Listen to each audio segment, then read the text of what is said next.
It's time for Twig This Week in Google. Danny Sullivan from Search Engine Land is here. He's on fire. So is Jeff Jarvis from the City University of New York. We're going to talk a little bit about Google's data visualizations for news with Google's data editor. It's coming up on Twig. Netcasts you love. From people you trust. This is Twig. Bandwidth for This Week in Google is provided by Cachefly. CACHEFLY.com. This is Twig, This Week in Google, episode 331, recorded Wednesday, December 16th, 2015. Peak Danny. This Week in Google is brought to you by Slack, a messaging app for teams. Slack makes your work life simpler, more pleasant, and more productive. To try it free and get a $100 credit toward a paid plan, go to slack.com/twig. And by Automatic, the connected car company that improves your driving and integrates your car into your digital life. For more information, visit automatic.com/twit and enter the code TWIT to get 20% off your purchase. And by lynda.com, the online learning platform with over 3,000 on-demand video courses to help you strengthen your business, technology, and creative skills. For a free 10-day trial, visit lynda.com/twig. That's lynda.com/TWIG. It's time for Twig This Week in Google, the show where we cover the Google-verse, which includes the Cloud-verse, the Twitter-verse, and the Facebook-verse. Chapter and verse with Danny Sullivan of SearchEngineLand.com. Hello, Danny. Hello. I'm Very glad excited to be here today. Briefly, you looked like you'd get promoted to Admiral, which is always a bad idea. I'll go back. My wife won't let me wear it. She says it looks like some kind of weird S&M kind of cap. It does. Let's put it this way. If you had a handlebar mustache, I'd start to worry. I know. Young men, there's no need to feel down. So anyway, there we go. SearchEngineLand.com. It is also a pleasure to welcome Mr. Jeffrey Jarvis, professor of journalism at the City University of New York. Where are you today? I'm in Atlanta at the Atlanta Journal-Constitution. Nice. A newspaper. A newspaper. They still print these. You can't quite smell the ink anymore, but it has that feeling. Yeah, it must be nice. Is it nice for an old newspaper man to go to a print newspaper and just... It is. Yeah. It is. It's nice to see a newsroom, and they still exist, and they're doing their jobs and calling around and getting stories, and yeah.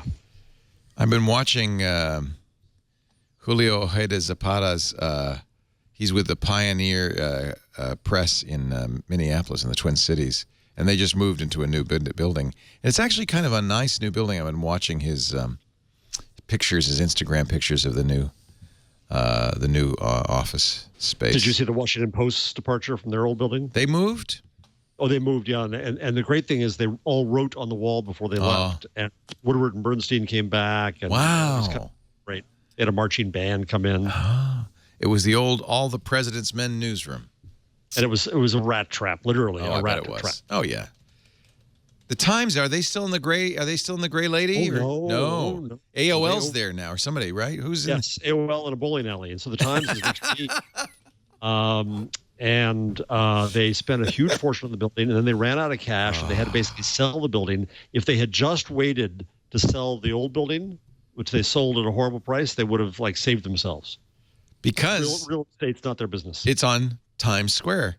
Maybe people don't know that, but that's why it's called Times Square. The New York Times was there. That's where my office is. And now Jeff is. That's where Twit's East Coast outlet will be. Soon. Very excited about that. We can find a producer. Have you gotten any responses to your ad? Not as many as we need, so we need more. BIT. What is the link? Oh, I forget. It was last week. It was not bit.ly. It was something. It was in last week's rundown. Jason. We'll find it. We'll give you the link one more time for the job because we want to get some applicants. Get it up at the early part of the show. Yeah. Yep. Soon joining us in a little bit will be... right now, in fact. Oh, he's here. Yes, I do have him on the line. Perfect timing. Hey. This is Jeff. Jeff did the good work here of getting Simon Rogers with us. He's at Google. He's data editor at Google. Hi, Simon. Hey, how you doing? Am I getting your title correct? You are getting my title correct. What is a data? Sounds like he edits. He sounds like he edits all of Google. Yeah, what is a data editor? So it's not about being a good mathematician, because it turns out when I was a kid, I was terrible at maths. So this is really about being a data journalist. So I'm a data journalist at Google, and I work on telling stories with this incredible data set that Google has of the way people search around the world. So this used to be Zeitgeist, and it's now called what? Yeah, now it's called Year in Search. So originally, this was the thing that Google started, this idea of doing a year-end review. You loved it. I don't know if you kind of remember the old days, and there'd be a video and something uplifting, obviously, and there'd be a kind of a marketing website, and that was it. And everybody now does this. Will and his wife has a year in review website, and a nice uplifting video with uplifting music. And we thought this year it would be nice to do something a little bit different. And I work for the News Lab, which is the Google team, which really is about kind of thinking about what's next for the future of news and what Google can do to support it. So the idea was this year, let's try and do something which is journalistically interesting and contains a ton of data that people can then download and use, and has lots of charts and visualizations, and really tries to bring some kind of hard numbers to this incredible year that we've just gone through.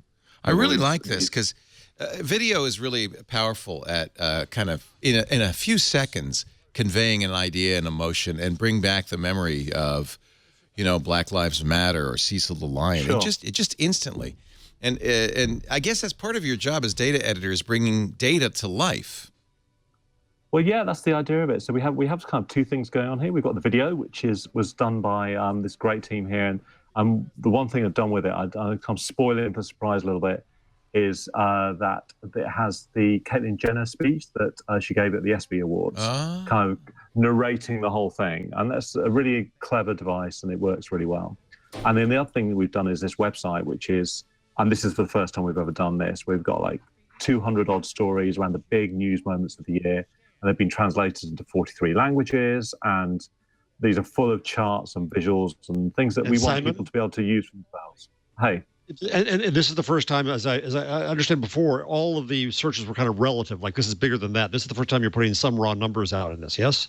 Absolutely. We've never done that before. Wow. So if you go to the website, you will see raw numbers. You will see the nearly 900 million searches there were around Paris, for instance. What is the website address so I can pull it up while we're talking? So it's google.com/2015. Oh, I should have known that. Nice and easy. You can get good URLs there. Yeah, Google has URLs. So you'll find the video there right at the top, but also, wow, 890. So look at all those lovely raw numbers. Now, we've never ever done that before. Yeah. And so the great thing is you can really get a sense of the relative kind of significance of the year. And there's a great visual which our team have done, which is in the official Google blog about this event, which you can see them all in one place as well. And the stories, go from things like Cecil the Lion through the Women's World Cup to these big kind of heavy stories like the Iran nuclear deal, of course, the Paris attacks and the Greece crisis and so on. So if you click on one of those links, when you have that list, for example, yeah. When you have that list like Paris under attack, and that's at the top with about 1 billion searches, are you saying that that's the most searched for topic during the year? Out of those stories that we chose, I mean, we kind of made an editorial selection. We wanted to have a nice kind of selection of stories from the year. Out of the stories that we chose to look at, it was easily the biggest story. I mean, substantially. I'm going to send you. If you go into the Google blog as well, there's an amazing visual, which unfortunately we did it too late to get it onto the site, which shows you all these stories lined up together, and you can see how Paris just dominates everything in just a few days. And in fact, it was the highest searches just for the word Paris in all history of Google. Wow. So there we're adding questions, the top questions people ask. And that visual there, that one in dark there, that's a visual where you can see the news spread around the world on Google search. So that's something where, the attacks took place at about 18 minutes past the hour. They started happening. And within 2 or 3 minutes, people were searching to find out what was going on. But as the story spread much faster than conventional news media could ever hope to cover it. So the idea is all of this stuff, it's all embeddable. You can embed that little map or one of those lists, and it's all there for people to share. And we want to be, this report to be really transparent and really give people a sense of what the world was like, not in a kind of, isn't everything great, uplifting way, but in much more of a kind of, we've got this data set and we want people out there to be able to use it and share it. Because if you think about it, there are like 3 billion searches a day. The kind of insights I can give you into the way that people think and behave and the things that people care about, that's kind of unique. And we've got a responsibility to make that data available and help people use it to find out more things about the world. What is this button? Download this data. What does that mean? So that's on some of the pages where we've got a key data set. So that, for instance, is index search interest in Beirut versus Paris by the hour. So they're odd data sets where we've published them on GitHub. So the News Lab publishes Google Trends data sets on GitHub. We make them available for people to download. We want, because we think out there's an amazing community of data journalists and people will do stuff with it, which will be way better than we can do, our small team. Simon, is this the same data set that we query when we ask Google Trends for Trump versus Clinton? So this is different. So basically, we have two things. If you go to Google Trends, you get this thing called the Explore tool, which allows you to search for anything. You could search for Beatles versus the Rolling Stones or Trump versus Hillary Clinton, whatever it might be. So that search box at the top says Explore Topics. Search for literally anything you want in there. You could do Darth Vader versus Luke Skywalker. Han Solo, there you go. If you scroll down, you see there's a topic, a Han Solo topic there. But you had to do them separately. So you had to do one and then you enter the other. But don't do them together like that. Don't do that. Don't do what I just did. Am I breaking it? Am I going to break Google? You're not going to break it. You just won't. I just won't like what I get. It does work. Yeah, see? Interest over time of Han versus Darth. So the cool thing about this tool is you can download this data. On the top right-hand corner, there's a 3-dot button. You can download all this data. But the stuff that we're including here in search is actually data that we've done for our own visualization, which is harder to get from the public tool. Is where we've said, well, this is an interesting data set. We've curated it already and then packaged it up, and then also, in addition to it, supplying a video or a data viz, we've made it there for people to download. So there's a Google Trends GitHub page. What are some of the things in your data set that you put out that you don't get in the trend search? So there are things like questions in some of those data sets. Questions is really messy data, so we need to reduce the noise in that before we put it out. There's things like when we want to bring together historic data, which is anything over a week, and real-time data, which is anything under a week together. We've done that. Oh, is this the blog post? Yeah. Oh, this is cool. So if you scroll down it, there's a really nice visualization that our UX team did. That one. Yeah. You can if you roll over it, it shows you those are the big stories that we chose over the year. Oh, so you can this see is how cool. they all compare. Yeah. When you pick a news story, so what are you doing? Are you looking at searches in Google News and then clustering them up to try to figure out what the big topics are? So the way it works is Google Trends is actually a combined signal across Google Search and Google News and YouTube Search. So when you see on the Google Trends site, it has this trending feed, which is this amazing kind of wire feed of what the world cares about at any moment. Then that is really that combination of signals, and it's all relative and index numbers, and everything's normalized by geography and so on, so that it doesn't just mean this is the place that has a lot of people living in it that search something. And then, yeah, but I mean, so with this, so the tool that we use will combine all these signals. This visualization actually just shows searches. It's just searches on Google.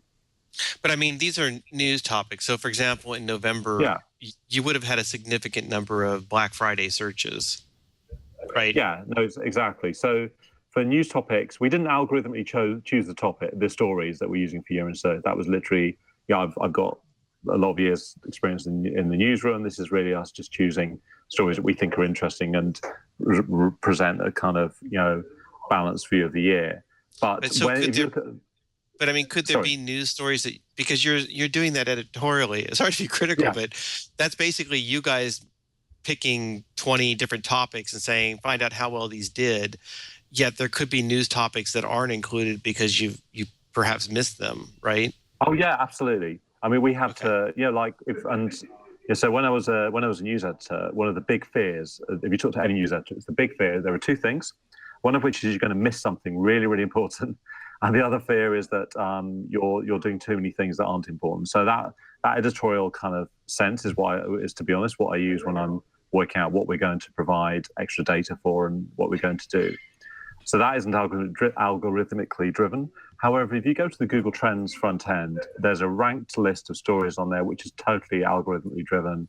And it's what's trending right now. This is google.com/trends. No, I was going to just because somebody wanted to see that there's one in Great Britain. I presume other nations as well have their own. On the right-hand side, there's a drop-down menu. So and basically we made sure each country has some stories the same. See underneath? I see it. Yeah. So global, Australia, Brazil, Canada. Yeah, we thought that some countries, every country's probably going to be interested in Paris. However, Australia had a change of prime minister this year, or in Japan, they're going to be interested in another story. In India, they're interested in this retiring cricketer and the scandal they've had over Google. We're not.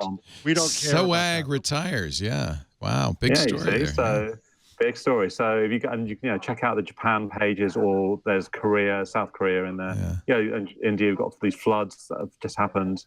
So we worked with people in each country to say what's the big story there that people are caring about, and that would produce some interesting data. It is. In Canada, you had an election, new PM and the Blue Jays reaching the playoffs was bigger than the World Series, right? So if you're a Canadian, so this is it is such a good time to be a data scientist. Between the fact that you've got these data sets and companies like Google are being a little more free with them, which is amazing. We've got the tools to do the analytics, and we have the tools to do visualizations. It's exciting. It's a great time. I've written a lot about data journalism, and I think there is no best time to be a journalist than there is now, because you've got these amazing tools. You can visualize something. You don't have to be a developer to visualize something anymore, and that's an incredibly powerful position to be in. Simon is an editor from The Guardian. Then he went to Twitter and survived that, and now he's at Google. So he's his editorial in his blood. So Trends is also a site that you don't have to be a journalist to use it, or even to find stuff of interest, because of course, it's what's trending. And by the way, it doesn't have to be the end of the year either. It's what's trending on Google at any given moment. But how do journalists take advantage of Trends? So there are two things that are going on here on that page.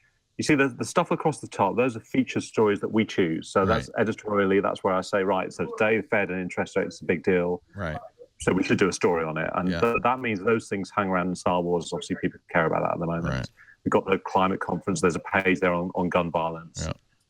And the football season, all these American sports, which obviously I'm a huge expert in. Sorry, we don't know who SOAG is either, so it's okay. It's fair. Okay. And then the stuff below it, where it says trending stories, if you scroll it down a little bit, those are algorithmically driven. It's probably the world's biggest news algorithm. It takes all these signals from across Google Search and Google News and YouTube, and it works out what's trending at the moment. And that algorithm is different in each country that we do this. So, because in the UK, for instance, you have to watch out. There's a lot of soccer stories literally dominate the whole list. so we're trying to work on that one. And in other countries, it might be something else. So this is kind of, and if you click on any of those links, you get some basic data around that story. And that's all stuff that really we don't interfere with. It just exists and it works. And what we do find is that, we keep an eye on it. So when Paris happened, literally you can see the word Paris spiking on its own. And the other thing, if you're interested, is the way it works. Some of that says we're still gathering data. The way it works is each of those words, those are what are called entities in Google's knowledge graph. And the knowledge graph is basically how Google organizes the world. It's like groups of topics. So for instance, if you're looking for Lincoln, are you looking for Lincoln the president, Lincoln the car, Lincoln the movie? And each of those is a separate topic, and each of those has its own set of keywords around it, which are language agnostic pretty much, because it reflects the way people search around the world. So it could include terms in Mandarin as well as in English or French or German. And so this looks for groupings of those topics that are suddenly accelerating together. So that's why you get the words joined together there. So I don't know which story is that. This is the Baltimore story, which is a breaking story about Freddie Gray. The jury is hung. I find it interesting that news sources become part of the search trend as well. Yeah, absolutely. So we've attached the relevant news articles to that, partly because Google News is a big a big signal for what's rising or not. Yeah. That really helps us work it out. So we have the stories there for context. And when I see news today in the trending queries, that's news today vis-a-vis Baltimore. So yeah, probably what's happening is that people are searching for, these are trending queries that are related to the search. Got it. So people are probably searching for Freddie Gray News Today, for instance, or Freddie Gray Jury News Today, that kind of thing. Right. But why isn't it saying Freddie Gray rather than WMAR TV Baltimore News? Probably because of the way that people are searching. I'll tell you exactly the terms people are using, but obviously I'm assuming that WMAR TV is started to trend along with Baltimore News, and those three things are connected. So if you were searching for them, there's a chance that you'll be searching for those three terms together. Yeah, so this is purely algorithmic. This is not editorial in any way. Purely algorithmic. We have we don't affect that at all. We look out for messy results, obviously. Right. And my preference would be, in the long run, I'd love it if that was actually giving a headline at the top instead of a group of entities. You'd probably also love it if this related topics didn't include gray the color. But that's true. Computer algorithms are notoriously intransigent. Exactly. There's odd things. So, for instance, with the Greek referendum, one of the ways people talk about is Grexit, the phrase Grexit, and there's a software company called Grexit. Great. Yeah. So it shows up in there. So things like that are hard to.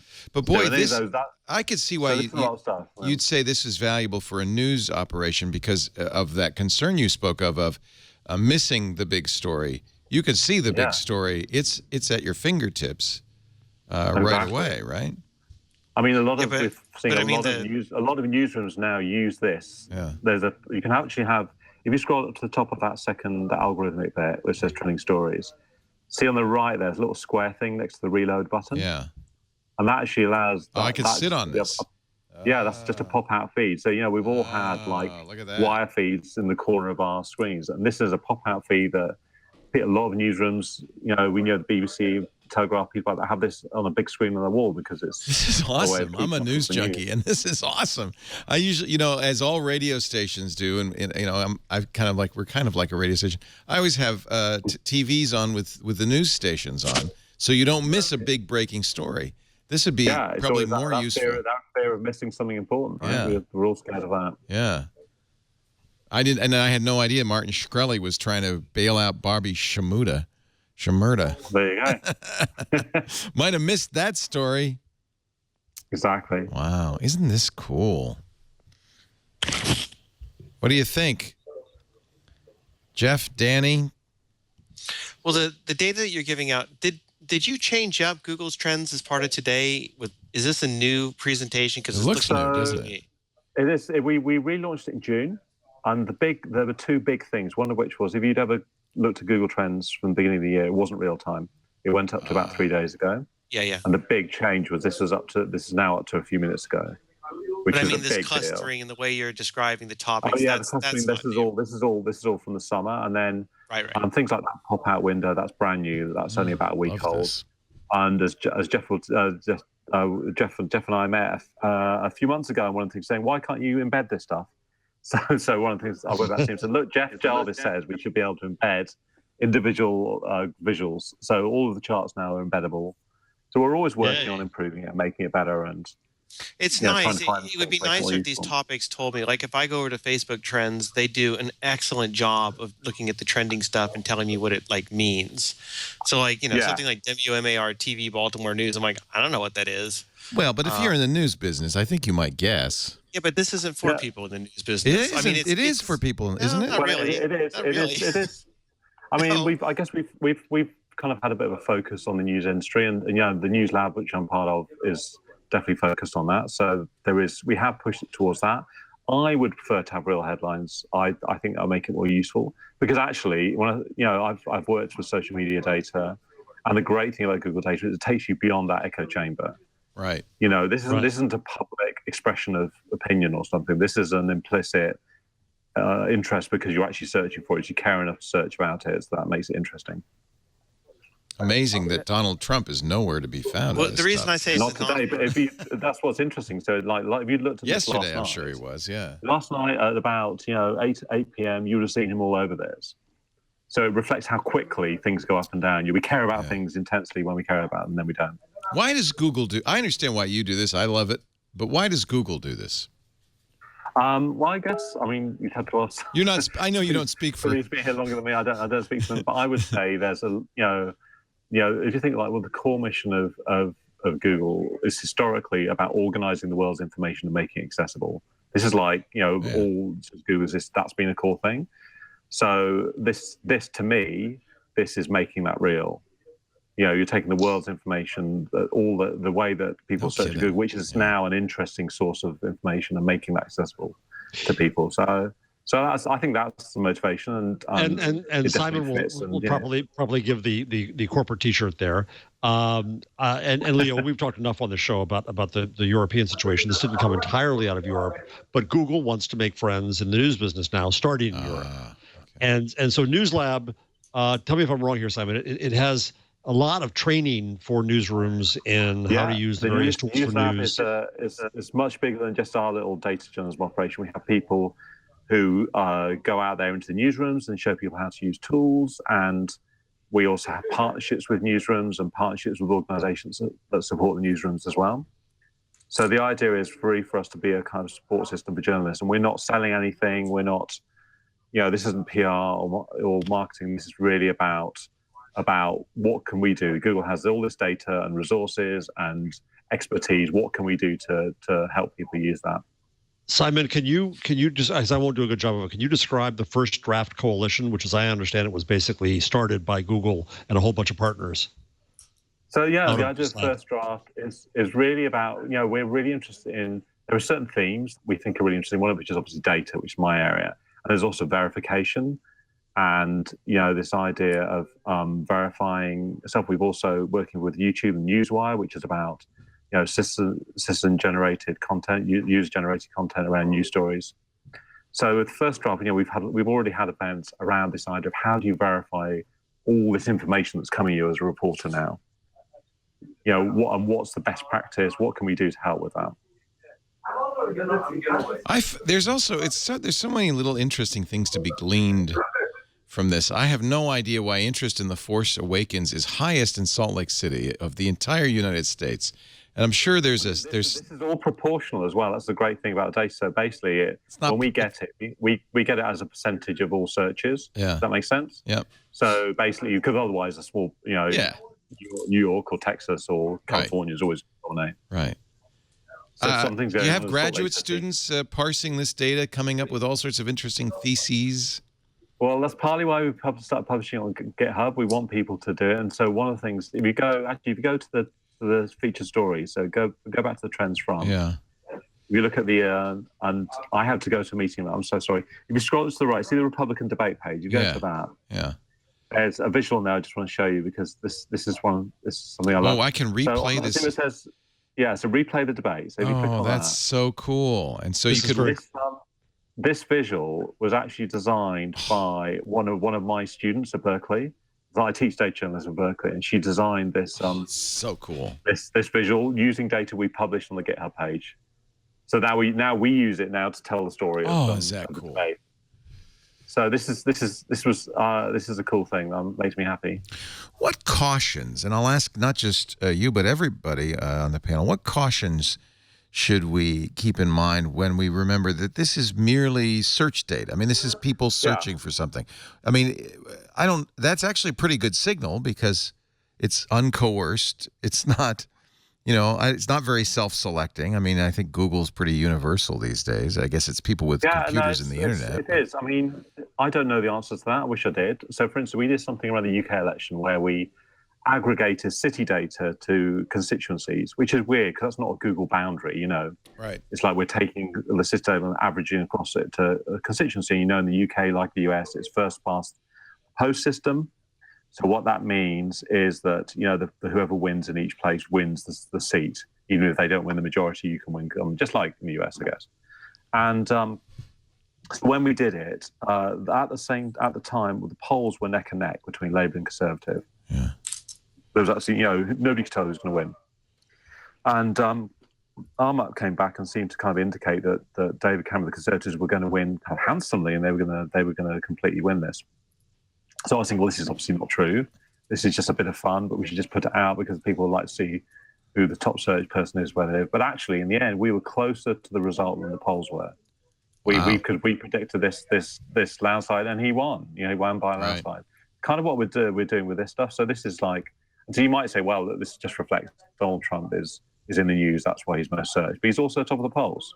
Right. So I don't know what I'm saying, I guess, is I don't know what the answer to this is. I think there's a really interesting thing goes on, and whether that equates to a correlation, I really don't know. But I think it's gives us a fascinating insight into the way that people's minds work and things that people really care about. Does it mean we're going to see President Trump? I have no idea. I think it's data. I think it's data that's valuable. Data is valuable, and I'm thrilled that Google shares this data. And we're going to go to Facebook now to get them to change the result if that's the case, but that's their job. You just indicate it, and they'll change it. Well, and there is some editorial here. For instance, I doubt very much that this was algorithmically selected. The top questions about Wolf Blitzer. These with questions are such messy data. So we look for question words in different languages and the topic of Wolf Blitzer, say. Yeah. Wolf Blitzer is a topic in Google. And then within that, because of the way that search works, is it's looking for everything you search for within a certain time. We have to kind of clean out the mess and things that are repetitive. There might be the same question asked in 4 ways, and that's how we end up with those questions. But I'd love that. I mean, so yeah, and I think people can distinguish between editorial and raw data. And I'm just, I'll tell you, if I were starting out, if I were one of your students, Jeff, or I should. To be fair, if I were one of your students, Simon, I would be. This is where I would head. This is fascinating. It seems like it's a treasure trove that we're just beginning to mine. It's really interesting because if you think data journalism has been around for a while, but really it's since 2009 that it's been newly popular, I guess. Yeah. And I think there is something there about. Is this going to run out? Is this trend going to run out and people are going to get bored of data and want to move on to just flying drones or something, or VR? And I think what it shows is actually there's a ton of data out there that's just so unexplored. And this is like being an archaeologist, right? You're finding something nobody's ever seen before. A real-time modern archaeologist. Yeah, exactly. Just fascinating. Simon, I thank you for your time. And thank you very much. It was a pleasure. And for your work. I love it. Oh, thanks. Yeah. Good to see you again, Jeff. And thanks for your work. This is a great broadcast. Thank you. Thank you. Simon Rogers is data editor at Google. Where are you located, Simon? I'm in San Francisco. Okay. Because the Google offices in San Francisco don't look nearly as nice. Oh. This is pretty good. This is very nice. We've got a view of the Bay Bridge. Oh, okay. It looks a little like a newsroom, I have to say. It must be. This is horrible. This bit, Thanks, Simon. I appreciate your time. Thanks, Simon. Bye. And thank you, Jeff Jarvis, for arranging that. Wow, that is really interesting stuff. Man, I want to start all over. Because what I like about it, I'd love to code stuff that manipulates and parses and creates visualizations for this data, because I think that it's just fascinating. In journalism school now, we teach a lot of the students scraping, getting data sets. Are there people learning coding data and this kind of thing? Yeah, I mean, it's focused. They're not going to go out and start making apps. But yes, they're learning to scrape data. Friday, day after tomorrow, we graduated our first class of social journalists at CUNY. I wrote about it at the Observer, and they were taught how to scrape data, and they were taught how to analyze data. One guy used IBM Watson to do a sentiment analysis against Facebook posts. They're not coming out data scientists by any means, but they come out literate in how to use data. I think you'd need to be. That is an important source. Yeah. Wow, really neat stuff. Danny, do you code? No, wish I did. Yeah. Well, what's nice is the tools for this. Python has some great libraries for this. I mean, the tools for this are widely available and not, frankly, that hard to learn. The nice thing I like about Trends is that you have the ability to go in and pull down the data, and they've been increasing it more and more over time. The downside is if you want to go through and figure out what's the most popular search thing on Google, you can't tell. So for all the transparency that you hear, you don't know what the number one thing people search for on Google is. And that's historically been things like sexual terms and stuff like that. Exactly. But that's also fascinating to know and really useful. And so I kind of miss that we don't have it, although I understand why Google doesn't want to give it to you, because once you give people a list of top terms, it increases the amount of spam that they get, which has been part of the problem that they had with Google Trends in the beginning. Yeah. For all that they've talked about, well, we're doing this to help news sites and everything. Old Google Trends used to be more heavily used, I think, by news organizations who were getting ahead of the stories and competing to try to show up for topics. So, they would look at what the trends were, and then they'd snap and they'd go. And, and now I think that's been diffused a bit more. So by the time something hit Google Trends, even though it's got the real-time stuff and everything, you probably are not going to be able to kind of ride the crest in the way that some of the news publications did in the past. That's a really good point, Danny. Really good point. But the funny thing is, you're right. Transparency is relative. Right. So it's transparent within itself, but you can't see the bigger picture. But I think that's fine. I think one of the fascinating things I saw with Google Trends was the article that the New York Times Magazine ran this week, which was on looking at Islamophobic searches and trying to understand if you can see a rise in the searches, if that would translate into a rise in hate crimes or whatever. And they did a fairly good job pulling this kind of data down and going through it. There were some concerns I had, though, because you mentioned, I think, Leo, like what are the caveats you have to keep in mind?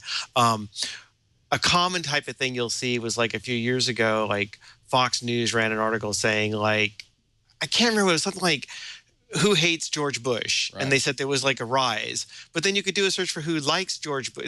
There was some weird thing where like they didn't think about all the combinations, so they manipulated inadvertently or advertently. Right. Oh, sure. Or with the New York Times article, they did one where they said, and most of the stuff that they did, I agreed with. But in one part in the article, they said, like we saw a rise in people searching for are all Muslim terrorists. And they said, like, clearly people who search for that must believe it. It's like, no, that's not clear at all. It's a misinterpretation for that. Yeah. You literally don't know what they think. Right. Well, but that's why we've got to have people like Jeff and Simon training journalists in how to understand this, what it means, how to use it, rather than just kind of going with their gut. Well, it looks to me like... Journalists aren't terribly good at this, but I saw Hal Varian, the chief economist at Google, give a presentation that was just phenomenal, using Google Correlate, and these are publicly available data sets, where the correlation of, hate crimes and Obama is the Antichrist in search is unbelievable, right? Things like that. And I wish I had the presentations he had, but you use correlation and it's pretty damned amazing. When you get to just the size that Google has, what it can do is phenomenal. Plus Google surveys. I don't know if we've talked about that in the show, where if you go to a pay site, you get a survey instead of paying. Yeah. That is a phenomenal data set. And in the last election, they were number 2 in accuracy using that. Just because they're so darn big. There is, I think your point is well taken, Danny, that there's a huge risk of misinterpretation you bet. And misuse. And then there's the secondary concern, maybe it's the primary concern, that Google, I don't think is doing this now, but could at some point skew this stuff. And I mean, if I were an evil conspiracy theorist, I would say, yeah, Google's going to hook you on this data and then is going to I would expect that of Facebook, slightly modify it to skew it in the direction that's beneficial to them. I don't think they're going to do that, but you could see how there'd be some concern about that because there's no audit or verification. We have to take their word for the data that they provide for it, right? And then there's also the question of, does it amplify the filter bubble? I know you question the existence of a filter bubble, Jeff, but I think it exists. I think it's overblown. But so let's say that there is an amplification effect because it's reinforcing. News organizations look at this and say, oh, well, everybody's searching for this, so let's do more stories about this, and then more people search for it. So there is this amplification effect that is also could be risky. Do me a favor, Leo. Go to search for Google Correlate. Okay. The good news is, and this is the answer to people who say there's a filter bubble as well, is as long as there's a diversity of news sources, which there is, and as long as people are willing to search for more than one news source, which they seem to be. Which we have them. Yeah. Go to compare U.S. states. Okay. Now search for Antichrist. And this is going to generate correlations? You're going to see a state-by-state what is correlated with Obama, the Antichrist. Christ. The Antichrist, of course, is almost a one-to-one correlation, but And now very look at the close is state. Obama, the Antichrist. Now look at the state structure. And then do it by states. Is that this playback here? I should have seen that. State yeah. maps, scatter plot. Let's look at the scatter plot. No, No. But what you see is, if you look at the state, it's the Confederacy. Oh, yeah. You can see it here as I play it. I see. There The it is, playback yeah. just means you can interact with it. Yeah. Yeah. Okay. Yeah. So I mean, California, pick your topic. in California, it's only a 0.8 correlation. But in Arkansas, it's 2.4. And So look at interesting. Trump. What does Trump correlate with? Oh, interesting. This is fun. And so what Varian showed is you do this with certain news events and predictability, and you tie it Correlated with Trump crazy glue. Oh, what? Jersey Boy tickets. What? Wow, this makes no sense. Makes Trump no and sense at crazy all. glue. Maybe Trump and crazy. Trump Try and, Donald Trump. oh, wait a minute. That's probably the Trump Tower. I'm getting. Power. That's the So problem. let's see. Donald Trump. Crazy glue. Now we get Otis lyrics. No Church in the Wild No, it lyrics. still doesn't make sense. Trump. You know what? Trump is a noisy search term. It is very noisy. And that's why when you search for Donald Trump, it correlates And to here, too, 0.89 Danny, with Ben Gay. they have the tools we don't have to get rid of the noise. Apparently, in Florida, there's a strong correlation between searching for Donald Trump and Ben Gay. Well, they go to Trump golf courses, and afterwards, What the hell? Okay, but that's the thing with data. You never Yeah. know. you never know. And its correlation is only correlation, folks. I think you could spend days just playing with this. Oh, you could. You could. Wow. All right, let's take a break. Danny Sullivan's here from SearchEngineLand.com, longtime Google observer, and one of the best writing on the subjects of SEO and That was search. me observing. Here he is observing. He's in his laundry room, but he's hidden the laundry, My which laundry. makes me That wonder. was the whole point. Which makes me wonder what's behind the curtain. Tide. Tide is behind the curtain. It's okay, Danny. I'm not going to make you do it. Also, here, Jeff Jarvis, and he is in Atlanta at the Journal-Constitution. And it's nice of them to lend you some space They call this the closet. for obvious reasons. We're going to have more in just a bit. Our show today brought to you by Slack. What a great name. Stuart Butterfield has such a great sense of humor. Of course, he's one of the people who created Flickr, left Yahoo after being kind of ignored for some time. And I think he kind of floated around at a few things, but then came up with this idea, Slack. Slack is a great way for your team to get more done more efficiently. NASA's Jet Propulsion Laboratory uses Slack. What is it? Well, it looks like it's a messaging app for teams, but it's really so much more. Brings all of your work communications together in one place. Email, Skype, instant messaging. And it integrates with the tools you use every day, like Dropbox and GitHub, Google Drive, Hangouts, MailChimp, Trello. There's more than 100 integrations. You could drag and drop to share files, drag it right into the Slack timeline. Images, PDFs, documents, GitHubs, spreadsheets. Is there such a thing as a GitHub? GitHubs. I made it a noun. The GitHub. It's got so many cool tools. Slack makes your work life simpler, more pleasant, more productive. Teams using it have reported 32% increase in productivity, 48.6% reduction in internal email. I think it's probably even more than that.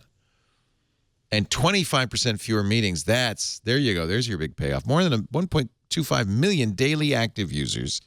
It is on the desktop. It is on web browsers, but it's also in apps on Android and iOS and Mac app and Windows apps.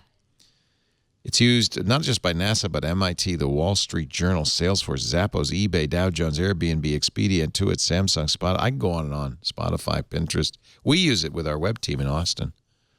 Just love it. Pulls all those disjointed conversations into a single, organized, searchable view. And, I even know people who use it just for fun because it's that good. It looks that good. It feels that good. It's that effective. So even friend groups do use it. Nonprofits use it. It's so great. Go to slack.com/twig. You can sign up now and try it for free. You'll also get a $100 credit towards your paid plan when you convert. But you've got to go to slack.com/twig. Slack.com/twig. Slack is so awesome. Leo. Yeah. One of my students went to visit the Gawker newsroom. Yeah. And she walked in and said, "It's so quiet. How could it be so quiet here? It's a newsroom." And they said, "Oh, everybody's on Slack." Yeah. Yeah. It's pretty amazing. The new Gawker, right? The Politico Gawker. Yes, the nicer Gawker. The nicer, kinder, nicer Gawker. Please don't sue us, Gawker. Yeah. Please don't sue us, Gawker. Well, that was fun. I'm glad we talked to Simon Rogers, and that just gives me so many interesting ideas for things I'd like to do. Did you? We had this on TNT this morning. George Hotz, who is a great programmer, made his own autonomous vehicle. Did you see this? Oh, this is the greatest. Jesus. He is he is building, what can I say? He's building an autonomous vehicle. We had Ashley Vance, the author of this article for Bloomberg Business Week. Ashley had the guts to get in Hotz's Acura, outfitted with LiDAR on the roof, a camera mounted near the rear view window, a giant, sideways 24-inch monitor in the front. He says Tesla only has a 17-inch screen, says Hotz. Actually, it's 21.5 inches, the Hotz screen, the Hotz car. Would you go? So Ashley gets in the car with him and goes on the highway. Makes me a little nervous. There's a joystick in the center console. I mean, the guy's behind the wheel, though, isn't he? Yeah.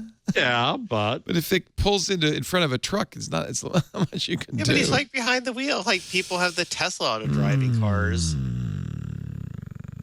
Yeah. I would trust. Would you trust Geo Hot? He was the first guy to hack the Apple iPhone. He's very well known. And I think it's great that he just said, I think I could do a self-driving vehicle.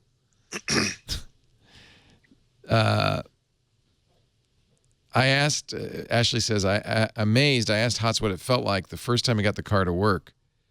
And he told him, dude, the first time it worked was this morning. You're not. Well, actually, it feels exactly like this because it's the first time. Anyway, so I guess it's not so hard to make a self-driving vehicle these days. So what happens, isn't it, is that it's very hard to do the first one, and then it gets easier and easier. And the technology pretty soon becomes, kind of consumer grade. It's wild. There he is in his basement. He likes to work next to the furnace. Well, he's grown up from his rapping days. Was he a rapper? Check this out. Have you had him on All About Android? No. But he. Okay, I'll just play it. Let's play the George Hotz rap. I have to mute it at some point because it gets a little and for not those safe that for don't work. know, I'm getting sued by Sony. Let's take us out of the courtroom and into the streets. I'm a beast at the least you'll face me in the Northeast. Get my ire up, light my fire. I'll go harder than Eminem when at Mariah. Sony sued him for hacking the PlayStation 3, I might add. Yeah, that's what this was all about. Anytime I think of Geo Hot, I think of that. They settled their feud, and he agreed never to meddle with Sony products again. He's designing autonomous vehicles. Yeah. Hey, he was 22 when the dude is smart. There was a New Yorker profile on him at the age of 22. He's wicked smart. He says, I live by morals. I don't live by laws. Okay. Basically, that means I do whatever I want. But he was in high school when he first hacked the iPhone, so legend. He's driving himself. Well, what your choice is self-driving car from Geo Hotz or Google. Or Alphabet. Or Alphabet, pardon me. Geo Hot or Geo Storm? To be fair, the self-driving car, and I haven't read through the whole Bloomberg article, but the self-driving car that he's built sounds a lot more like the self-driving car that Tesla built. That's what the article said, in fact. Which is nothing like the self-driving cars that Google has built. It's not truly autonomous. It's driver assist. It's like driving assist. And those are like completely different things. And so don't diminish it. It's hard to do. Time for a Louis C.K. moment here. But I guess since I don't have a Tesla, I'm still not getting why the self-driving car with me for the Tesla is going to be that great. Right. And maybe if I had one, I would go like, oh, this is great because now when I'm on the freeway, I guess I could just relax a bit more. That's not what I'm thinking. So I do that in my Audi because the Audi has something called adaptive cruise control, which means it monitors the car in front of you and maintains a safe driving distance, even if the car slows down. And in fact, even if the car stops, if the car in front of you stops, it will stop my car. So I can sit there and you have to steer, but I don't have my feet on the pedals, and it's great for stop and go traffic. That stuff is all great. Well, but see, I have like a stick, so it's not going to help me as Dr. No, well, that's just having an automatic car. You must want to drive. You must like to drive. Yeah, and then keeping me too far away from the car in front isn't going to work in Southern California because we need to be right on top. Somebody's going to come in. Yeah, as long as there's an override. But it does drive my wife crazy when I use it. She said, "Why are you so far back?" I said, "This is safe stopping distance." But those sorts of things I love. But those are more safety features than I'm going to let you auto drive. I want the Google auto driving car so that we're not going through this whole thing like, it's New Year's. Well, how are we going to get home from New Year's? I'm drunk off my ass, and I'm going to let the car drive. Yeah, exactly. So, I don't know what's the big deal. Horses used to do that all the time. Well, you get on the horse, he'll take you home. Drove a lot slower. That's it. That's all we need to do. More. There is a Louis C.K. moment here. My car is driving itself, and you're complaining? Yeah. It's driving itself! But it's not driving itself. Sort of. Sort of. Okay, in the video, Ashley had his hands off the wheel in freeway traffic, no less. Although there is an argument made that freeway traffic is actually somewhat safer because even though you're going at high speed, the consequences of a failure would be greater. I guess I would define it like this. The car, to me, is not driving itself until I, as the driver, don't have to worry about it. Right. Okay. That's your standard, but that's a good standard. But I think that's a very good standard. Well, I think that's a very good standard because if you're going to call something self-driving, then I shouldn't have to be sitting there. It's like saying, I don't know. But we're a long way from a car. My children are self-raising. Right. You want to move to Australia. I understand. Leave them behind. Don't get me wrong. I mean, this stuff is amazing. No, you want a car that will drive you home even if you've passed out in the back seat. The technology has come down to the point that you can have someone like this guy say, hey, I don't even need to be a Tesla to kind of do it. I can pull it all together and put this stuff and make that stuff happen. It's got LiDAR. Yeah, so it's cool. Google, you mentioned it's Alphabet, Jeff. That's because they have announced they're going to make the autonomous vehicle division an Alphabet company in 2016. Has somebody gone through to figure out, by the way, if are they literally coming up with a name for a company to fill out every letter of the alphabet? I doubt it. Is that the way it's been going so far? So dopey. No, I think that they're just dopey enough to do that. What is the life sciences company called? And also because you could just see that Larry and Sergey would be like, and in our calculations, we've determined any conglomerate with more than 26 companies doesn't work. Therefore, Alphabet is naturally self-limiting in a perfect confluence that matches I'm sorry, you can't have a company. We've run out of letters. Yeah. No, you can't have D. Docs already has it. I just typed in alphabet.com and it's like, electrify your fleet. No, that's the wrong one. Fleet. And now I thought XYZ. Yeah. Hey, Jeff, are you there? Because you sounded like your Skype was. Could you keep it down, Jeff? You're being a little noisy in there. Where the hell did Alphabet go? Sorry. We can't hear you now, Jeff. I can't hear you. No, you're muted. Unplug your headset and plug it back in. It's glitching. Is he using Skype or is he using that other thing? No, I'm using Skype. Can you hear me now? Yeah. It was just, you know what? It was your headset, I think. This is the Skype. The Skype has now stopped twice. Yeah, it has. Yeah. Mm-hmm. Well, maybe that guy closing the door will help. Okay, well, this is. Do you think? The highlights, yeah. Yeah, really. Do you think maybe life enhancement is Calico? That's a C. Somebody said Sue Grafton should be in charge of company names. You know, I don't know. Are you looking it up? The alphabet thing? Alphabet It took me a while companies. because I couldn't remember. First I was at alphabet.com, then I was at Here's the alphabet alphabet.xyz. company. Then it was like, oh, it's ABC, XYZ. And then, of course, they don't have any stuff on. A is for Android, AdSense, Analytics, ARA, AdMob, and Alerts. B is for Blogger, Boston Dynamics, and Books. C is for Calico, Cardboard. Where'd you find that at? How come oh, that's the more. Oh, because I should click on more. But you can't just show me everything. Make me click on more. Yeah. Because it's all about being fast. Where'd you get that? This is QZ. Oh, it's Quartz. It's not even on the alphabet site. No, they don't do it on the alphabet side. But Quartz, see, the intrepid journalists at Quartz, and that it doesn't. No, but that's old. That's old. Well, that's it's old. August. It's old. No.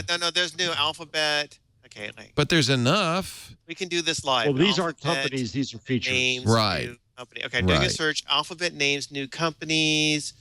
I'm going to news because they just rolled out. Okay, so Life Sciences Division got a new name. Yeah, that just which got was V for Verily. Verily. Right? That's when you it. call something, yeah. So when you call something V for Verily, That means you're that's looking to fill the V. That's like Yeah. in that scene from Avengers Yeah. when they go, we call our organization SHIELD. What do you think it means? Yeah. The strategic home line, what do you think that means? Yeah. Someone really wanted it to spell SHIELD. Right. Right. So there's Um, Calico, there's Verily, Google Ventures, Nest. See, there's Google and Google Ventures. You already got Google and Google Yeah, but Ventures they'll and Google rename Capital. Google Ventures to something They'll like rename Google Ventures, yeah. Fiber. Zoot Takeover venturecapital.com. This former moonshot's going with the new name, Google X, Verily. Zoot. Yeah, as soon as that, you know what? That's how we'll prove your concept, Danny. If they name a company Zoot, then you know they're trying to fill See, the and the alphabet. self-driving car company is being given its own. They're going to spin that off, as you said, in its own name, but I don't think they gave it a name yet.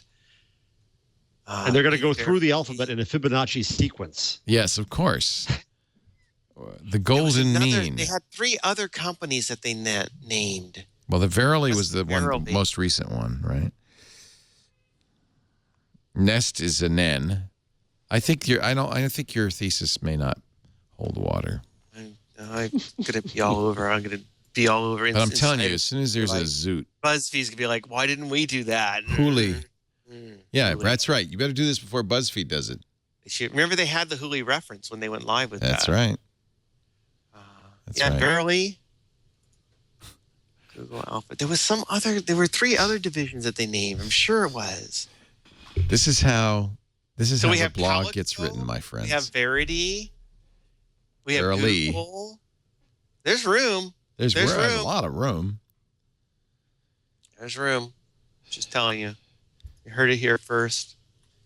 Lightsabre dot App, but I can't. with Can't wrap. Google.com. This really should be my tool. So Yes. awesome. So awesome. I heard you doing it I earlier. can't do it Why not? because it won't work on the Pixel. Well, do it on your phone, your other phone. He has an iPhone or something. No, you have silly. to do it with a laptop, and I don't have a laptop. All I have with me is my Pixel C. For the Oh, you sake have of- to do it with. trying to- It says I'm on trying your to go- phone. I'm trying to go to yours. No, but you have to also go to the computer. Oh, I Actually, get it. I Okay. wonder if I could go to your. Is that yours up there, Leo? Yeah. But watch this. I should be able to go with your code and then start fighting. Will on it yours. hear you? Yeah, watch.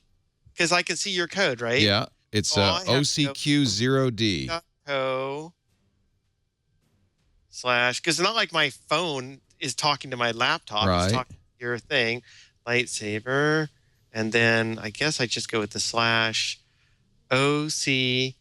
Q. I got to get in before everybody else gets there. Do you think others are doing this? Yeah, they're trying. I'm gonna win. Okay. All right, here we go. Hang Wait on. a minute. It did. I told you. Wow. Let's go. Oh, hang on. I got to one second. Hey, Reese, come here. Okay, ready? Okay, Yeah. I'm gonna press initiate. I'm calculating.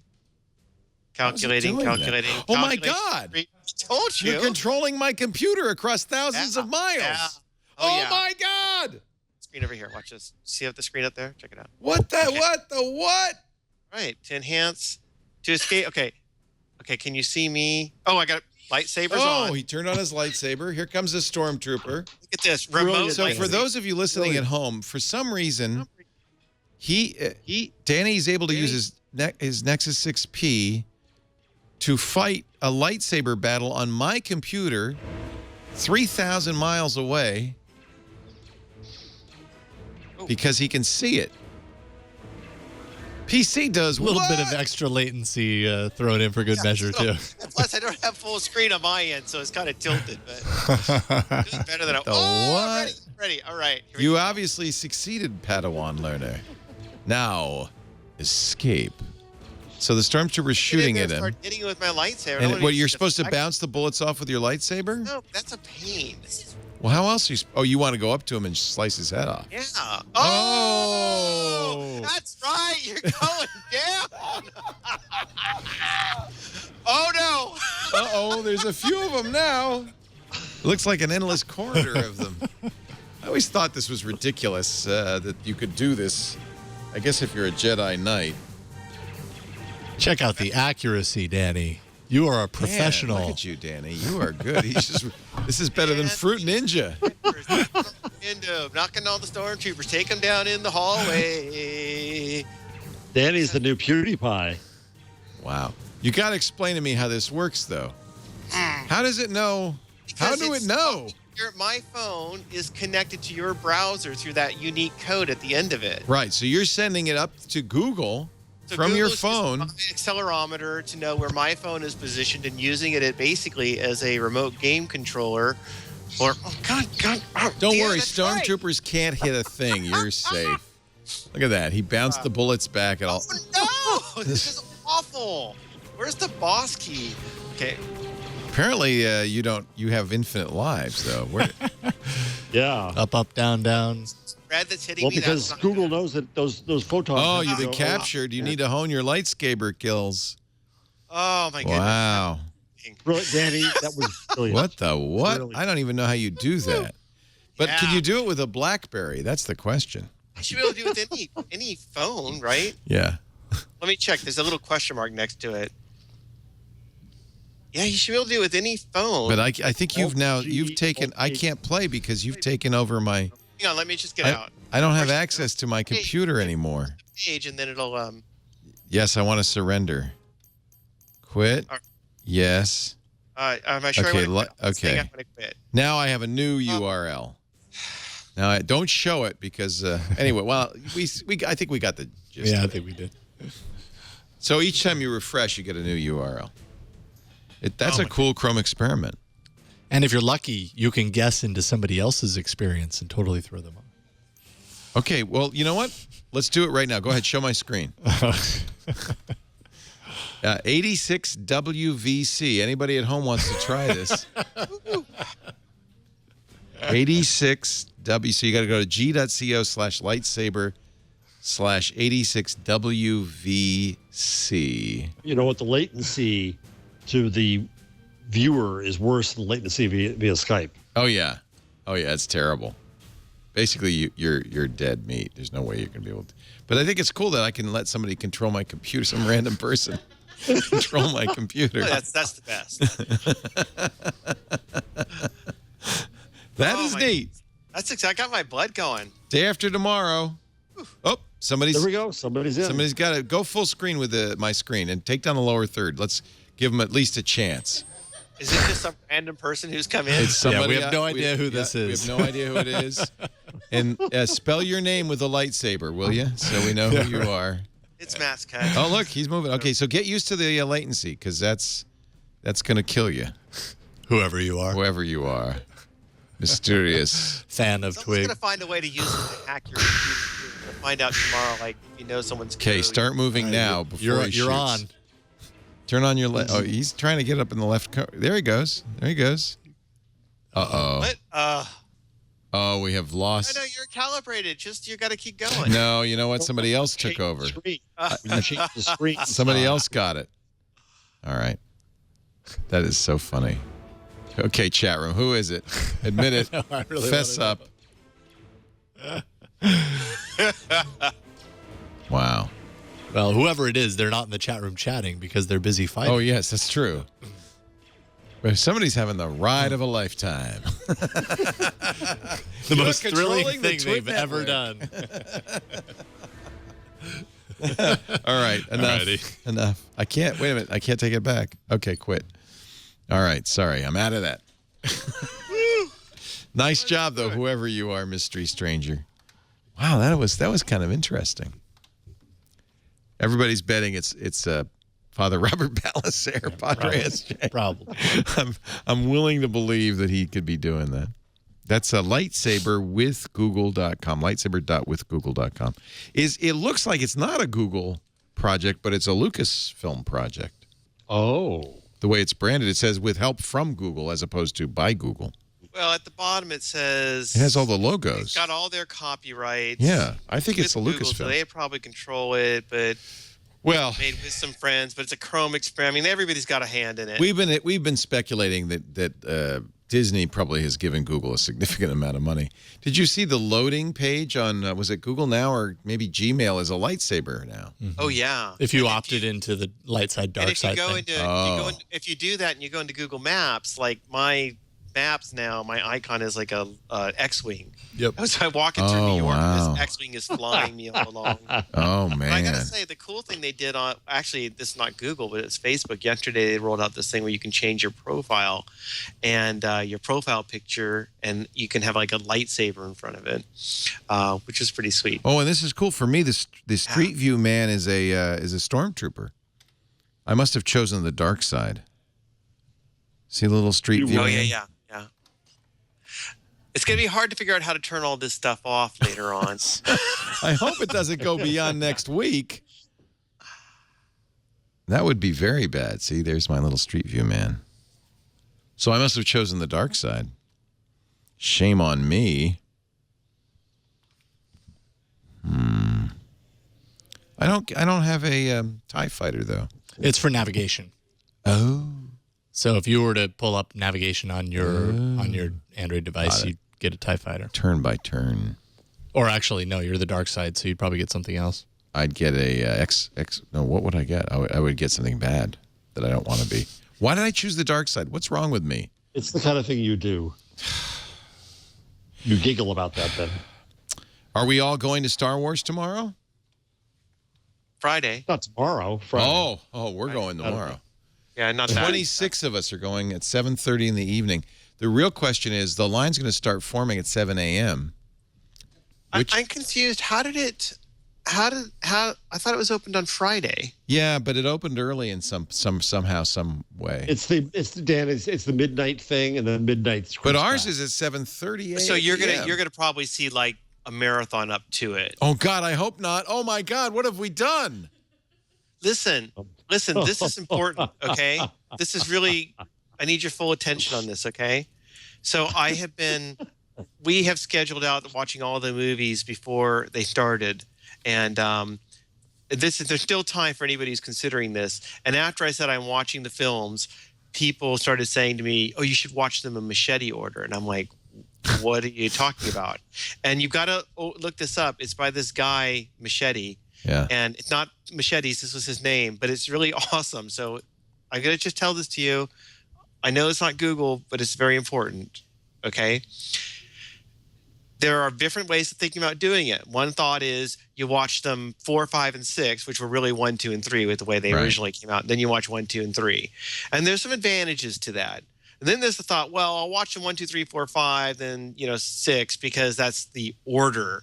But most people will agree that 1 sucks, okay? I'm not going to argue about it. That's just there's general agreement. Yeah, because that Jar Jar episode. And this guy, like, yeah, Jar Jar. But then this guy, this Machete guy was like, hey, here's the way you should do it. You watch 4.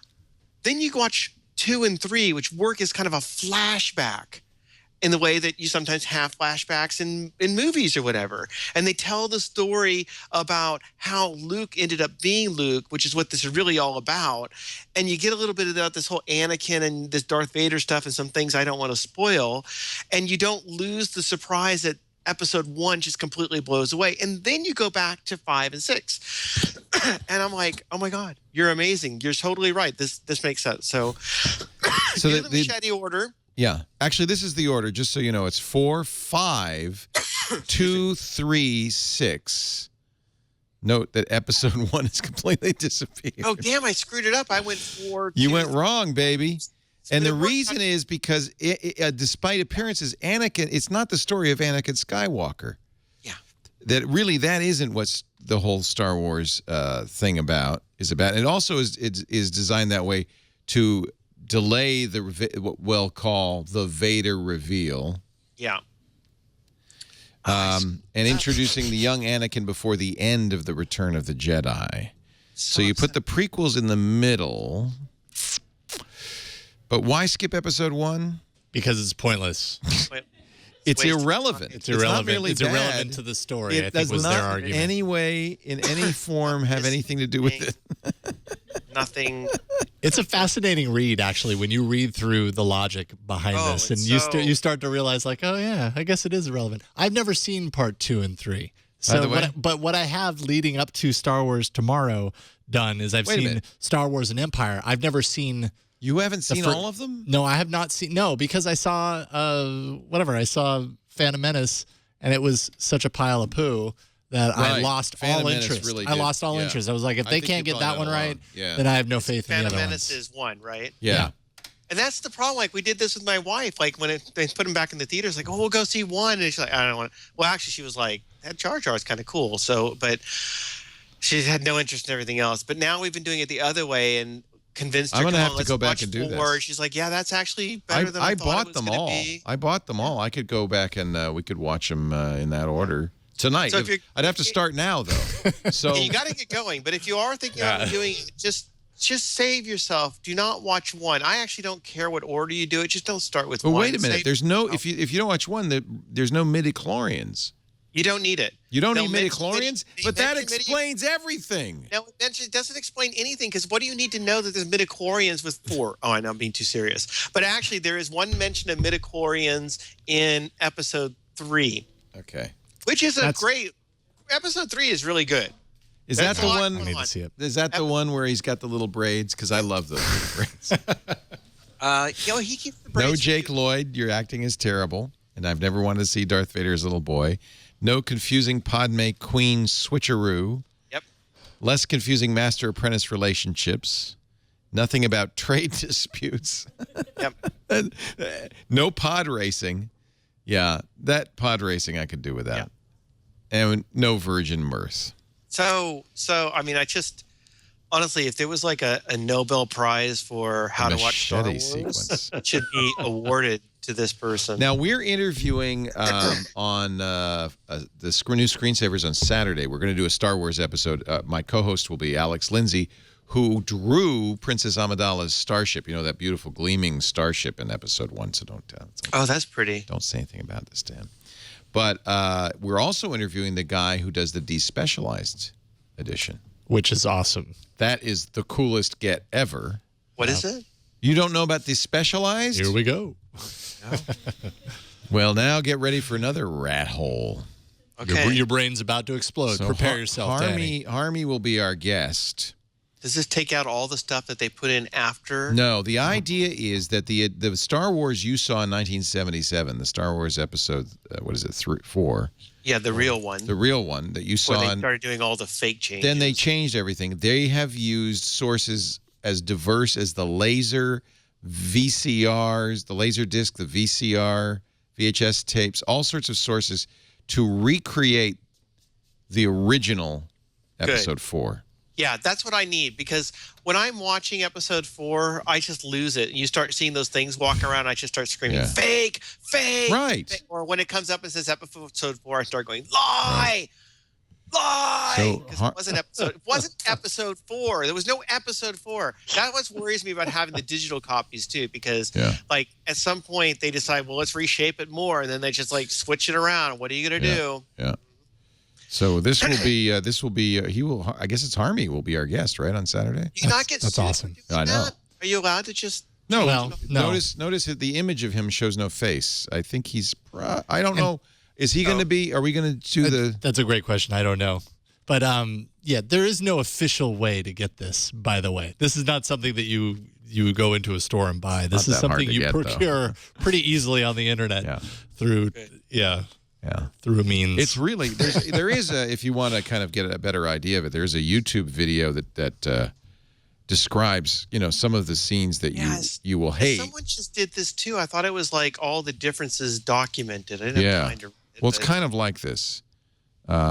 This video is created by Harmy as well. Let me close all these ridiculous giant things. What year did they start revising it?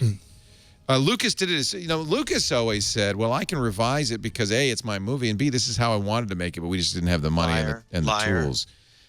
Sorry. So they added a bunch of weird, and the problem is they added these new effects kind of at a bad time when effects looked like crap.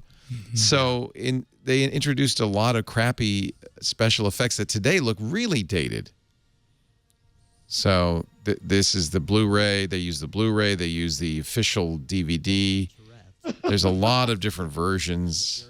They went through and extracted every, like, scene by scene, the original construction based on some old tape or whatever. Yeah. And then they brought people in and color corrected the whole dang thing. It's like the craziest, like, fan recreation that shows you just how important the series is to true fans. Those of us who bought the digital versions when they came out earlier this year have, I think, the same as the Blu-ray version, essentially, which is the worst. Yeah, but it could change on us at any time. So look at the difference. This is the Blu-ray version. Look at the color correction in the Blu-ray version.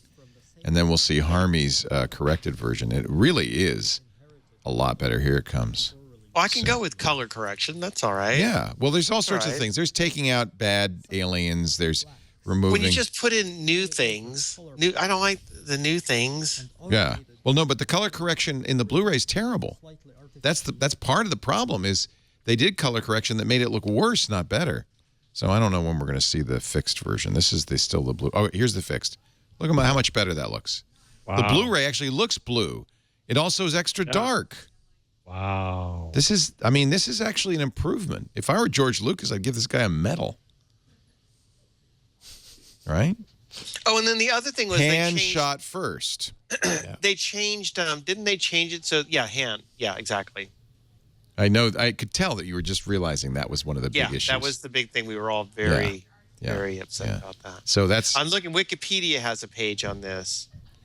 Oh, yeah. See, 1981 is when they added episode 4. Right. Lie. Just saying. They really did a massive improvement, I believe. Not just taking out bad effects, but really good color correction. Remember they added that whole scene with Han Solo outside the ship and Jabba the Hutt was completely added? Just terrible. See, the 1977 theatrical version available for a limited time only. Wait, is that them selling this? Or that's them saying if you had bought this? This is the sources. He's talking about how he made the specialized edition. Anyway, silly, but I'm just filling. No, it's important. I think it's important because this is a national holiday coming up. A great international holiday. All of the world will be joined. Not China. There was a great Wall Street Journal article where, like, China, nobody has no idea what you're talking about. They don't know what Star Wars is? No. What? And it ended with a great quote. This is one Chinese person who's like going, honestly, we want some stuff that's more real. Like Avengers, that's happening on Earth. Right. So more realistic. Right.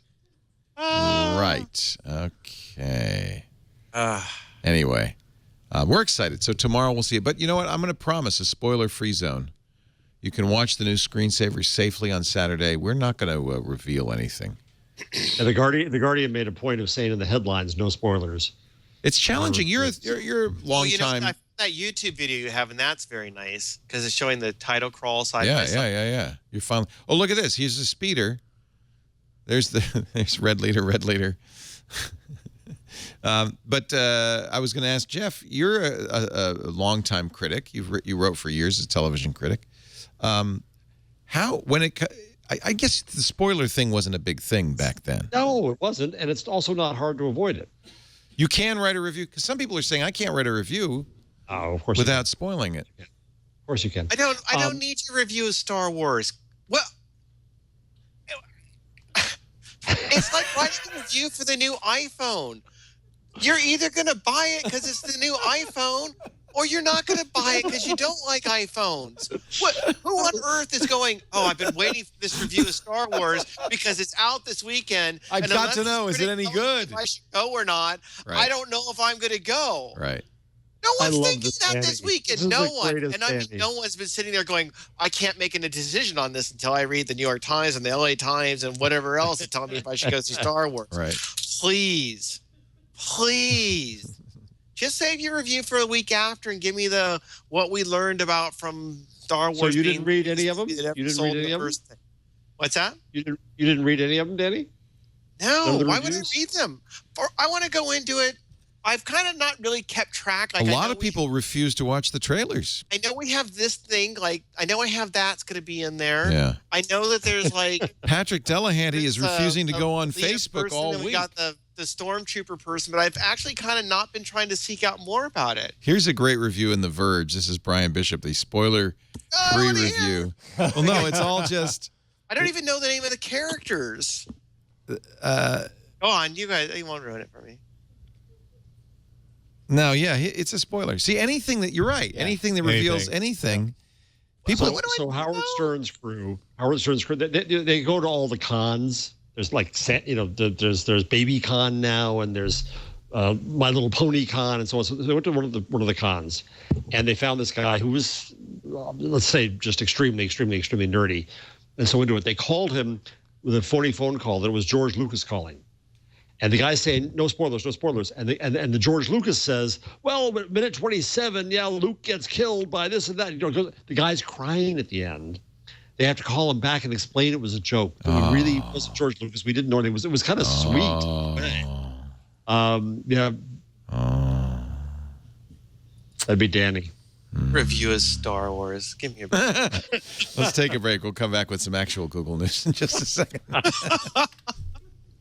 It is Google News because the number one inescapable place for Star Wars these days is Google stuff. They've put it everywhere.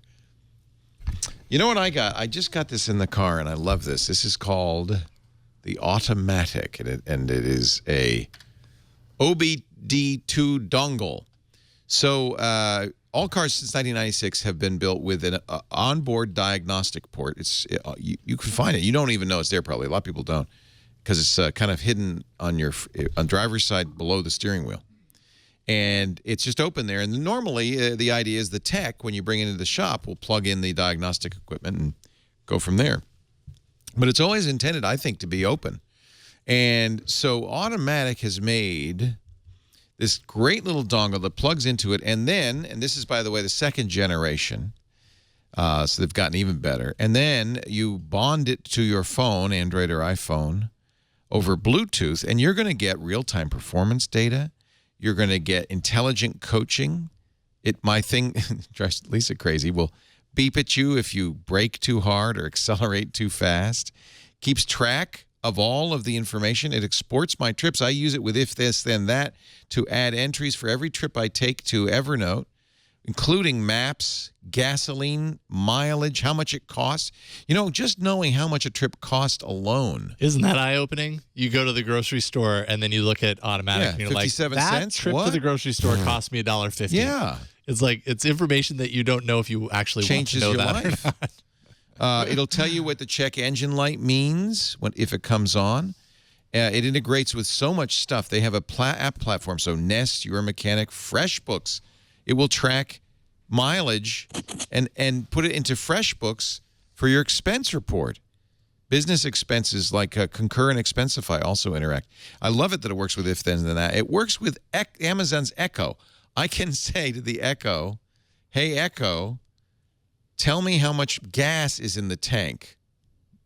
Tell me how long my last trip was.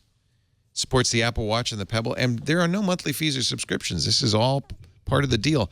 Normally $99.95. Use our special offer code 20% off. This would be a great gift for a teenager. Good stocking stuffer because they have tools to help teenagers be better drivers. including not texting while they drive. Automatic.com/twit. Use the offer code TWIT, and you'll save 20% at checkout. That means it's $80. Then the software is free. It is awesome. Highly recommended. I love my Automatic. It's really nice. I have one in both cars now. Automatic. It's not exactly a self-driving car, but it's more of, it's kind of this theme of data and how valuable data is. Hey, good news. Project Fi now will work with tablets and internet-only devices. I'm not sure what that means. No phone, just data devices. But, I see. So you could use Project Fi's data. Yep. Yes. So the Nexus 7, the Nexus 9, the iPad Air 2 and Mini 4, and the Galaxy Tab S. Not, however, the Pixel C, which doesn't come with... Doesn't have LTE. So obviously the device has to have LTE, and you support a SIM card. If, in fact, it says it will work with any GSM unlocked tablet that works on T-Mobile, because that's the carrier. This is so clever. Yeah. I've been using Fi for about 6 months, and it's like, it's ideal as a tablet data device type of thing with the rollover and the low cost, and it's great. Did you say Fi? Yeah, I say it is Fi. I guess it's Fi. Oh, are we into a whole new GIF and GIF thing here? Are you saying this right now? No, because it's GIF. So it's Fi GIF. Has Google given us any no confusion? Any indication about whether it's Fi or Fi or Fo or Fum? How do you pronounce it? I don't know. I'm going to call it Fo. Google Fo Fum. There's another thing like that I kept calling wrong too, other than GIF, which I'm not saying wrong because it's GIF, but no, it's GIF. No, it's GIF, but whatever. No, it's GIF. Yeah. Say GIF, I say GIF. The stupidest debate in history. Pull the whole thing off. But geeks love this stuff. But it's clever. It's really clever. I actually think it's especially clever because I haven't thought of it that great as a voice service. Not that I use. Well, it's not a bad voice service. It's not. It's not. My phone is what my Nexus 6 is. It's not. But I find that AT&T and Verizon have been more dependable. That's dependent on that's geographic dependence. The confusing. Well, no, but I mean anywhere I go. Where are you? Where are you? Well, I'm usually in SoCal, but I'll be in Northern California. I'll be in San Francisco. I was just in New York, and because it's Sprint, and Sprint generally sucks. And then Sprint or T-Mobile. And T-Mobile sucks less than Sprint, but is not as good as AT&T and Verizon. It's not bad though, and for the cost, it's not bad. But that's why for a data SIM, to me, it's pretty sweet because you can tolerate it a little bit less, I guess, if you're having a little glitch. And you only pay for what you use, and they slice it pretty thin, so it's like it's kilobytes or something. I don't know what the. So let me ask your advice, since Danny's in a very, very dogmatic mood today. I haven't even had anything to drink. I still have my AT&T Unlimited. They're raising $5, but it's still cheap, $35 a month. Oh, I've been holding on to that for dear life. That's all you pay, $35 a month for a whole line? There's no other charges? That's the data charge. Unlimited data. Oh, but you still have to pay for the line. I have to be part of the line. You have to be part of the family thing and all that stuff. Yeah. But the line is $5. But I hold on. It means I cannot tether. Just let it go. Let it go, Jeff. I had to do the same thing with Verizon. Let it go. Let it go. You'll never use all the data, Go to a family plan and you can have 2 devices. It'll all roll over. And you get 15 gigabytes for 10 right now with their special offer. So what do you use Verizon, Danny? Are you a Verizon? It was like, I'd like to tether it. Like, oh no, we'd have to charge you another 20. I was finally like, I give up. You've beaten the unlimited out of me. Yeah. But I will tell you, Jeff, what you want to do. Sorry. Yeah. Okay, like that. The other thing is take a look at postpaid. Because like with Verizon, I didn't want to leave it, not because I wanted the unlimited data, but because I had like a $65 plan. And they kept saying, well, you can go to this. And I'm like, you have nothing that's this low anymore. I'm like, I'd be happy if you wanted to cap the data. I just like the price. And then when I changed my phone, they lost my plan. I couldn't get it back and I gave up. I just gave up. They broke me. It was like, you win. But I went to postpaid and it was like $45 a month, right? And that comes with gigabytes of data. You need more data, you buy it. It's like, you buy a gigabyte for $15, or maybe it's 2 gigabytes or 5 gigabytes. I can't remember what it is, but it lasts for like 90 days, and you can have an extra one in reserve. So it is really cheap. The only thing is you kind of have to. It's a little more hassle dealing with postpaid, but you can do the auto payment. You just make sure. Fi solves all that. Fee solves all that. Fee's great. And you know where Fee's going to especially rock is the next time I have to go international, right? Because that's supposed to be all You'd magic. get that with a T-Mobile account, of course. That's true. I mean, at 2G speed rather than. Well, that's saying you're getting I pay exactly. an extra $100 a month. You're getting the same thing from Fi as you're getting with T-Mobile, as far as I can tell. No, you think you're getting better speed? I don't think the speed's reduced internationally, but I could be wrong. No, I think you're getting the same thing. Easily be wrong. Yeah. I'll tell you what, next time I travel, I'll let you know. Or who's going overseas? I'm going overseas the day after Christmas. Well, if the Bahamas is overseas, it is over a sea. Oh. But I don't know if the Bahamas is overseas. I think it is. I think it counts. I think it is. I think so. Yeah. I'll be in NASA for one day. I'll let you know. Are you doing a cruise? Yeah, out of New Jersey. Oh, hello. Apparently, I'm going from Port Liberty, which apparently is not Port Liberty. It's somewhere else. But anyway, I don't know. I don't understand. Jersey City, whatever. On the highest tech ship on the ocean. Wow. Me and a few close friends, 5,000 other people. Is this a work cruise or no, it's with Lisa and the kid, but it's it's got bumper cars on the boat, it's got parachuting, it's crazy, and you use your smartphone to open the doors, to make reservations, to know what's going on. Yeah. Oh, what could possibly go wrong with that? Super high tech. Yeah. Yeah. When we had the dysentery because nobody could flush the toilet with their phone. They say it's unsinkable. Can't be sunk.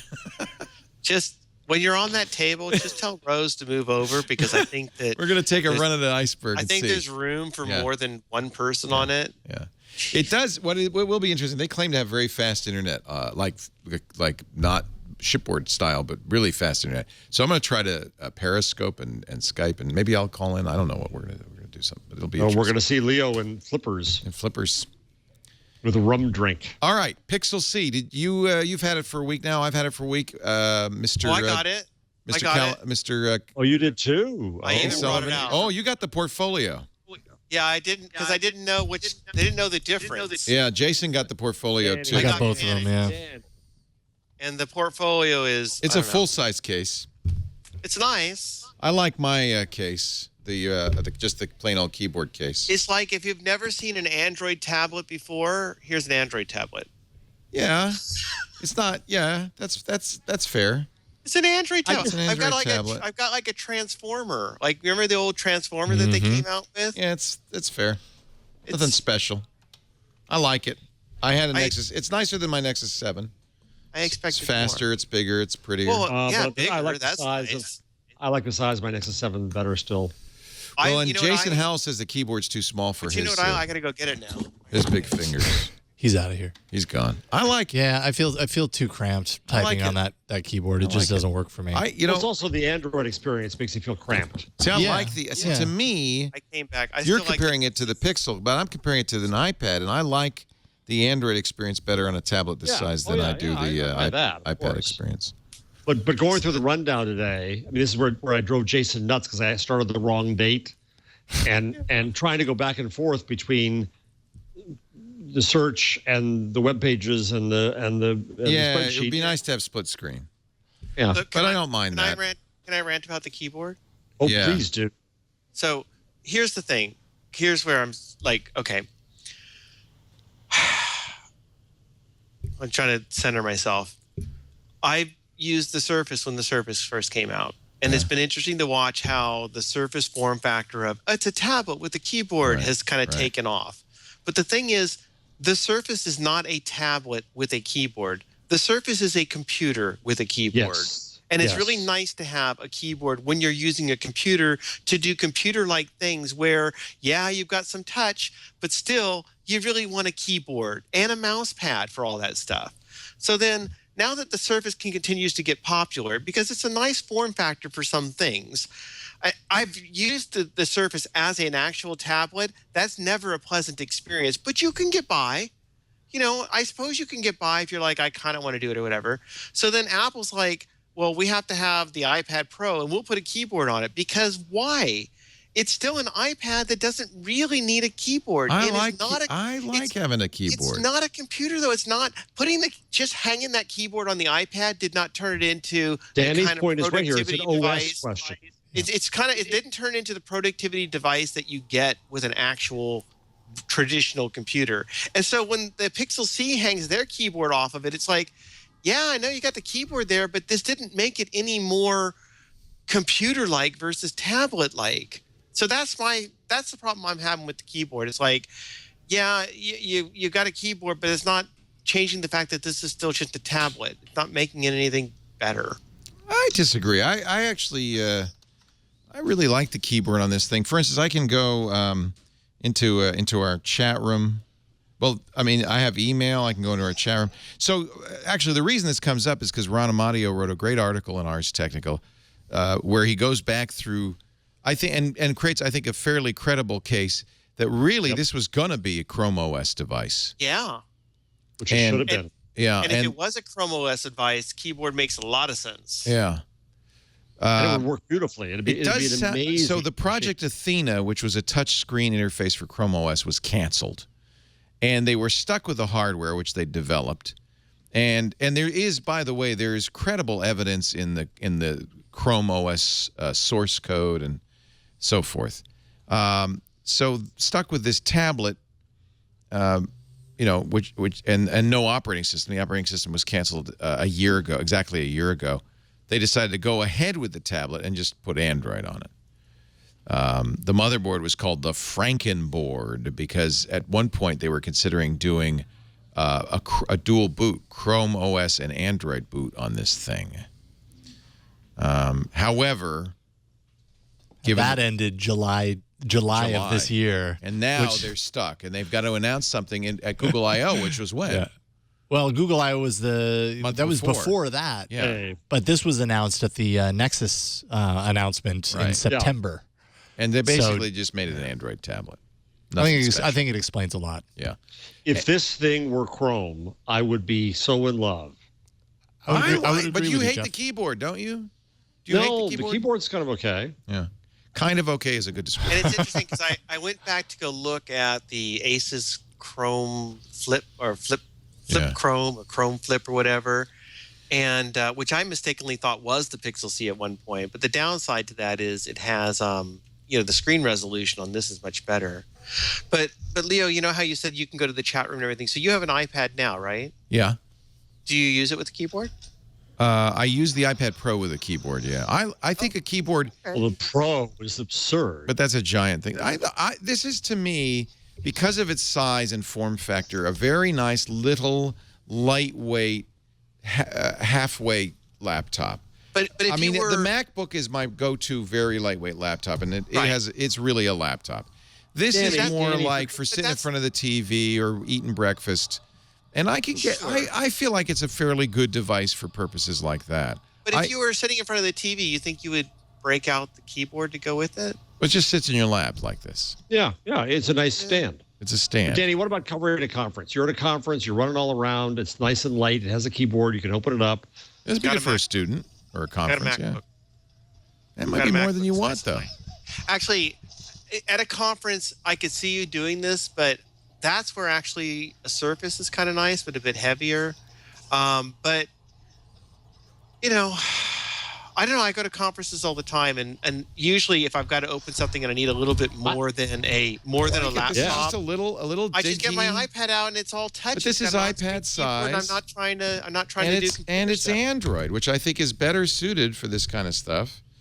I like it. I'm actually. Now I don't know if I should have the other keyboard. Now I feel bad. Yeah, you see how compact that is. Yeah, I'm debating that keyboard, and I don't even care to have a keyboard. this you can return it. You have an extended return policy. That's right, because of Christmas. Yeah. Anyway, I thought Ron's story was good. I feel like this thing does everything I want it to do. I really do like it. Once you learn the keyboard shortcuts, you can very quickly do most of the stuff you want to do. I like touch on a laptop, and that's one reason why I think the MacBook is, is missing touch. I have a Surface Book, which I like a lot, but it's a little bigger and heavier than this. Definitely could use that touch. I love touch. I think Apple's wrong about touch. So I feel like but I also love Android, and I feel like now a lot of the critiques were things like, oh, there aren't enough Android tablet aware apps. That's just a choice of apps. For instance, Instagram is not tablet aware. You know what would make this stupid so on much? this? You know what would make it so much better is what I liked about it was, especially with the keyboard, was when I went into the browser. Yeah. Because then it felt like I was using a regular browser. And what I wish they would have done is set the browser up to act as if you weren't using an Android device, but you really were using a Chromebook. Because then use Firefox then. Use Firefox. I guess I could do that, but it's like I could probably get an extension or whatever. But if they just gave me a full Chrome browser on it somehow, some magical way. Firefox is the desktop browser. It uses all the Firefox extensions. All right, well maybe I'll switch over to Firefox. It's basically a desktop browser. So that's one thing I would. Haven't finished Jessica Jones yet. No spoilers. Anyway. But you know what? That's the other thing too. So I got You have to choose the right app. So Twitter doesn't use the space well, but Talon does a really nice job with the space. But I don't want to choose this. But that was the point of, like, if you just give me your Chrome browser and configure the Chrome browser to act like as if it were a desktop, I don't need to worry about that's the Chrome Wi-Fi OS, app right? I understand. Because the Chrome browser does everything. Yeah. That's why I got the Lumia 950, the Microsoft thing. Right. And I finally got the little box that lets you turn it into, you plug everything into the box and then you can use it as a computer. And that was amazing. Yeah. Because you got the Continuum and you like it. Well, it was amazing. Interesting. What was amazing about it was once I fired up the browser and the desktop, it was slower than being on a desktop, but you really realized how when you have a browser, it kind of doesn't matter so much what your apps are. And I really was intrigued by the idea that I could have this phone go somewhere and just turn it into my computer browser if I just, Wi-Fi'd and Bluetooth and connected in to all the external stuff if I wanted it to. It was intriguing to me. I'm a fan. But I guess this would have been interesting. Frankenboard would have been interesting. The idea to be able to switch back and forth. But I don't know. Maybe everybody. It's funny. I like it. Everybody hates this so much that I feel like I must be wrong. No, don't you think I they're don't going to hate it? Don't you think they're just going to release, like, in a few months, like, hey, Pixel C owners prefer Chrome? Here's the Chrome thing. I think there's an equal possibility that Android N will be extended to make this more palatable with resizable windows. The Pixel team has said as much. Actually, they said that in an AMA on Reddit a few days ago. There's only a few things. I mean, I think it's so close. There's only a few things that might make a big difference. Is this when they turn Chrome into Android and finally get it over? No, I don't think this. Well, initially, that's what I thought this was. Really, that was my thought. But now I kind of like this as an Android device. Uh-oh, Jeff, we're getting your weird mic stuff again. Yeah, it's interesting.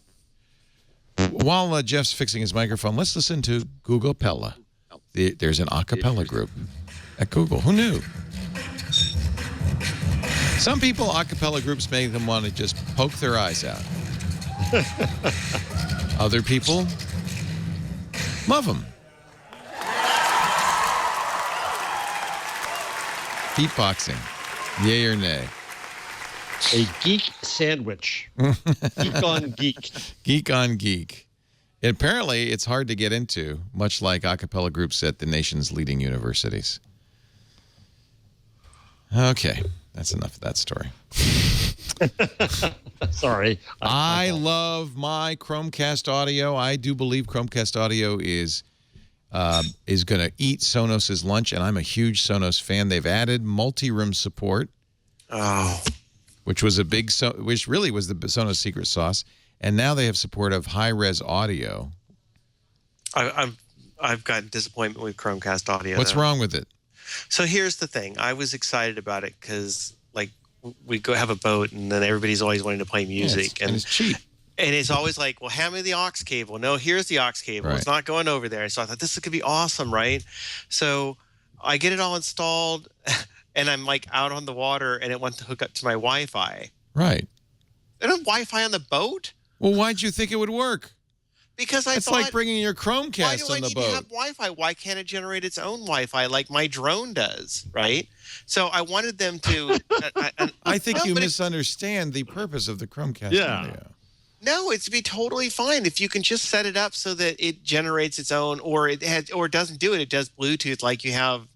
So instead of the Chromecast, which I thought I was going to use, I'm now using one of those things you plug into Bluetooth that does the you Hotspotting. Yeah. You connect it through Bluetooth and it does the audio. Yeah. But there's lots of those. This is the idea of this is like much like Chromecast video, that it internet enables a speaker, a powered speaker system. Yes, but it can't internet enable that speaker system if you're not near the internet. If you don't have the internet, well, what's the point? Because if I'm in my car, or if I'm in an RV, or I'm in a coach, No, it's not for that. It's for your house. It's for a place with internet. Because the idea is it could be. It's just not like hard. it's like saying my Roku. It's really annoying. I need the internet to use it. That's what it's for. It's not hard to do it. You just make it so that it broadcasts its own local Wi-Fi, And it won't be $35. As it does No, when but you want need to set it up in the first place. Just use a Then Bluetooth everybody who's got speaker. their phones just connects to it, and you play your music locally because we all got. What do you local need that music. for? You just use your Bluetooth. Yeah, but now I have to get another device. I'm just saying. Don't all the powered speakers you have support Bluetooth? No. Oh, well, that's weird. It's like a stereo thing in the car, right? You know, they got old cars and spend money on that. So in any event, just because Danny doesn't understand what it's for, I think it's great. I do. I like Chromecast audio. The only thing wrong with it, just as there was with the video Chromecast, is there's lack of support at this point. But Pandora, Spotify, iHeartRadio, Google Play Music, and I use it all the time, and it's very high quality, and I think it's a really good solution. Howard Stern kept his employees and fans hanging. Were you listening to? Oh, you bet I was. You bet I was. Tell us what happened. On Monday, he came and said we might have 2 more shows. I really don't know. He insisted he didn't know. I mean, I guess the T in Stern wasn't crossed yet, but he was just too calm the last few months. He wasn't neurotic about this, and he was making great shows, and he was saying nice things. His about contract was about to run. Yeah, it was the end. It would have been, so he signed a deal in he did 10 years total, right? So he did a 5-year contract, 5 years? No, he did a 5-year, but he's handed over his video and his history for 12 years. No, yeah, but I'm saying up to now, he signed a very famous $400 million deal for 5 years. That was an $80 million deal. And then he renewed it for another 5 years, and now the third term is up. And apparently they weren't seeing eye to eye. He just wanted the same amount of money, though, right? Just $80 million a year. That's all. Come on. We don't know. I mean, don't forget, he got screwed royally out of the big stock option he was supposed to get, which I think I've always guessed was part of the calculation of the value of the deal. And he lost the court case on that because when the XM Sirius merger happened, they said you don't get any credit for any of that XM stuff. All you get is credit for the Sirius stuff. And he's saying, whoa. And he said he wrote in his journal when all this started way back when that Sirius, this thing, would hit 30 million users, and everybody laughed at him. Well, they're almost at 30 million users right now. And there's only and I understand Sirius because there's really only one reason that anybody would have satellite radio in their car when you've got all these great options on your internet is Howard Stern. Yeah. No way. I love it. Danny's such the contrarian all this episode. It's great. Why would you have satellite? Why would you pay $15 a month for satellite radio? Okay. For music. It's crappy sounding. Because Hits 1, because Alt FM, because 80s on 8, because you can get all of that on the internet. There's no internet in my car. I just want to turn on the car, listen to my music. There's internet on your phone. Listen to some live music. It's nice. I got NPR. I've got BBC World Service. My wife loves that. She turns it on. Like, why do I need to? You can get all of that on your phone and then pipe it to your car. I'm just driving the car. I just want to turn it on. Okay. Listen to the music clearly, nicely. You're one of the few, the proud. A little Laugh FM. It's all right. It's good. No, it's terrible. I got all my original VJs on 80s on 8. I'll tell you why. First of all, why would I listen to Howard Stern? Well, no, I'm not. I'm just saying that most normal people find that they have a much broader range of choices on their phone, and they just put it through the speakers in their car, And they get all the music, all the laughs, all the radio, every radio station in the world. International stuff. And everything. the quality, incidentally, is so much better. The Sirius especially. The old XM was slightly higher quality. Sirius is the worst sounding music, worse than AM. It's terrible sounding. I'm in a car. I'm in a car. You must be deep. Noise. Because I swear to God, you can hear the digital artifacting. It's very low bandwidth because they just don't have the bandwidth. I don't drive that often, so it's not. Oh, well, there you like, go. I'm not even like driving that often. If I'm going to be seriously driving somewhere, maybe I think about getting a podcast set up. Then I can't even do that because no one wants to listen to me listening to podcasts. So then it's like, every time I get a new car, I get Sirius for some period of time, usually a year or two, and but I rarely listen to it. I like Coffee House. That was okay. But I really have to think that Howard Stern is probably 80 or 90% of the reason people listen to satellite radio still. Right? If Stern did leave, and mind you, I've told the story here 5 years ago, I connected him to Google. I wanted him to go to the internet. I wanted him to be, not that I could have had any influence, but I think that he could have made entertainment on the internet a whole different level. But he didn't. He was a wage slave. He wanted to stay there. But when I came back around this time, I was thinking, all right, do I give it up? Yeah. There's no reason. My wife is Danny. My wife, same as Danny. She likes Sirius because she has the stations. She wants a DJ picking the songs for her. Whatever. You can get Beats One from your iPhone. I agree. Yeah. But Stern has been absolutely brilliant. And there have been a couple of tributes to him in the press. I'm glad to see right now. $80 million a year. Is he that brilliant? I feel like he's going to bankrupt Sirius XM. I mean, I understand why they had to give it to him, but absolutely, he's the core of it, and they had to. They have no business without him, but do they have a business with him? Well, don't forget that also includes, by all accounts, production cost of a show. My feeling is that they're hoping that because they did get 7 years of rights to all of his previous content, and they're making an app, and I feel like they're really hoping that's going to help defray the costs of this. Well, here's the real question, Leo. Satellite is a ridiculous technology, as you said. They're not going to be business in a few years. So what you're going to start listening to is Howard Stern via the app, not via the satellite. I'll give up the satellite radio. I'll have the phone. I'll listen to Stern. It'll have more functionality. I can listen to what I want to. I'm not caught to his schedule, and so on and so forth. I'll get video as well. But then the question is, can Sirius as an entire company compete with all those choices that you just listed? It's got to be tough. It's got to be tough. Now, Danny's going to want, hits one, but you're going to be listening to no, I'll be all right. The reason I believe, well, you can duplicate all of that. I mean, go to TuneIn and you can get 80s, 90s. There's plenty of ways to duplicate that in Pandora. Now I don't even know why I'm paying for it. I've seen the light. Yeah, you're wasting a lot of money. But yeah, and I think that terrestrial radio succeeds to the degree it does because it's live and local. And so you get a sense of a human being, and that's all dead. That's gone. Dead. It's been dead. Stern was the last nail in that coffin. Well, no, my local NPR station, because I can't get the other thing unless you like commercial, terrestrial. When you want morning edition, you gotta you can't get that on satellite. I make $1 million a year on commercial terrestrial radio. It better not go away. That's a big chunk of my income. You're a specialty. You're a specialty. If you're listening, Leo. It's true. No, you're right, because the weekends are tougher and tougher. I'm telling you, we have a hard time clearing stations because they want to run vitamin infomercials on the weekends. They don't want to run. They just want to milk them right now, and that's where we are. Whereas you compare to Europe, where it's government supported at some level, and radio is still very popular. There was a story in The Guardian asking last week, how come podcasts aren't taking off in Europe? And I said, it's because radio there's pretty good, and terrestrial radio here is pretty sucky. And what happened was the chains, and I'm not against, if companies got to do what they got to do, but when the chains came together, they delocalized local radio.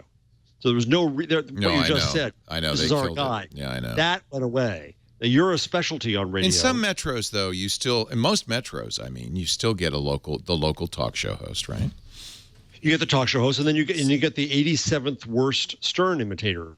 Yeah, the mornings are pretty bad. But I'm not as big a Stern fan as you are. I know you're a massive Stern fan. Oh, he's frozen. Either that, or he cannot believe I don't like Howard Stern. I feel bad that I don't He's outta here. use Howard Stern now, but So don't be angry with me, Howard. I know this is breaking your heart. You never listened to Howard on Sirius? I watched your movie. No, I don't even know what channel he's on. He's on like 8 channels. He has I a don't even fairly know. hefty It's like, chunk it's of not, Sirius. It's just, but you have to understand that, I'm very unculturally relevant. If you haven't picked up, You got to get a T-Mobile phone because then you don't have to pay bandwidth costs, and you could I stream. have T-Mobile phone. Oh, then you can stream unlimited. Do you have Bluetooth in your car? Maybe you have an older car. Well, I have on one of the cars. I have Bluetooth, but Yeah.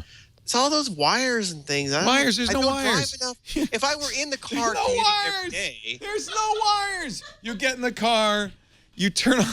It just. I listen to audio, but never. oh mind. yeah, I don't think I have Bluetooth audio. You don't have Bluetooth audio. That's No. why. Okay, because otherwise there's no But wires. now I have the little Bluetooth thing they told you because the Chromecast can't do it, so I had to get the other thing out. And do you know what happened? So I I put it in still the car. use. I put still it in have the a car cassette app. so that my son wants to play music, and I'm like, well, I'll put this in there, and then you can do it, and I don't have to try to hand you the aux cable so that they can like play the Hamilton soundtrack. And then it's like, no, just hand me the cable. Oh, the Hamilton. All right? Is that good? I got to get Yeah. that. Oh yeah, It is good. I want. So- We went to see a really good show when we were in New York. We went to see Something Rotten, but now I'm regretting because you can't get Hamilton tickets until Oh, you 20 can't get them. 2019. Good then. Can I? I saw it last week. I'm like, oh my Did God. you see it? Oh my God, I'm yeah. dying to see it. Oh my God, it was so good. I'd rather see that than Star Wars, to be honest with you. Tough. Lisa's Yeah. going, no. Oh. Well, It's a rapping Alexander Hamilton, a rapping Aaron Burr. I hear Thomas Jefferson's amazing. oh my God. Oh my God. Yes. Yes. But the best thing, honestly, Yeah. King George. King George. Oh my God. Look, you can get the soundtrack. Yeah, I might do that. I got it. Yeah. But we play it through the aux cable because Generation Z can't be bothered with Bluetooth. Generation G can't be bothered with Wi-Fi. Oh, is that where you are? Is that your problem? Are That's you? them. Are you? I'm Gen What X. generation are you? Gen X. I'm like still trying to put the cassette in the car. What are we, Where Leo? does the cassette go in? We're Generation Stone Age. Oh. Generation Stone Age. They just want what works. They don't, they don't care. They don't need no Bluetooth. Because you know what? You know what, Leo? What? Hey, Declan, come here. Here's my theory. Yeah. They don't want to do the Bluetooth because Generation Z is so far advanced that it is too much work to tap on this, turn the Bluetooth on, and make sure it's connected. You just get in the just- car and it just works. Just hand me the cable. No, The there's no cable cable. works. You It's just get in the retro. car It's and it like- plays. It's because it's analog. It's because of my Who's son that? thinks how come you don't use Bluetooth in the car? Because the auxiliary cables are easier. No. And the other son is yelling from his room Oh, I love it. where he normally when he does his own broadcast. Normally he's all like streaming, quiet. That's how Really? they do it here. Yeah. What is yeah. he doing? Twitch. Oh, what is he? What, like games? Yeah, it's just broadcast like Call of Duty all day long. No But his kidding. grades are good. Are they? What grade is he in? They're doing stuff. I hope I can just retire off of them. That's all. But they can't be bothered with Bluetooth. Aux cables work. That's where they're at. All right. Far be it from me They would to take argue they with would take the Generation G Chromecast. or whatever the hell. If I gave them the Chromecast, they would be more excited about the aux cable. The tiny little like comes with 1.5 an aux inch cable. Ooh. That's what would get them excited. Ooh. Oh, one last thing, by the way, because I'm destroying the show. I'm sorry. I think I'm we just love it. already into the weekend. But the other thing is like, there's the Echo, right? Yeah. My wife saw this. You don't like the thing. Echo either? I don't love the Echo. Oh, good. Thank God. Love the Echo. Thank And God. My wife saw that someone used the Echo to turn on the Christmas tree. So I'm like, she's like, can you make that happen? I'm like, yeah, I can make that happen. Did I don't you? know that.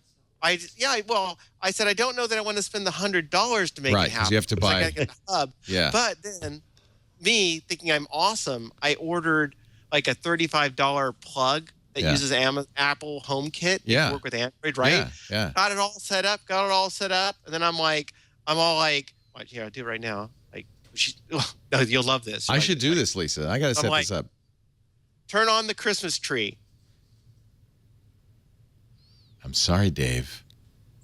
Okay, boom. Christmas tree is on. Nice. Right? I think that's amazing. I take everything back that I ever said about you, Danny. I think that's amazing. Then she's like, no, I don't want it through Siri because Siri is Don't racist. you have an aux cable for the Christmas tree? No. She's like unplugging it from the wall because she's British and Siri still doesn't understand her. So she's like, I can't be messing with it.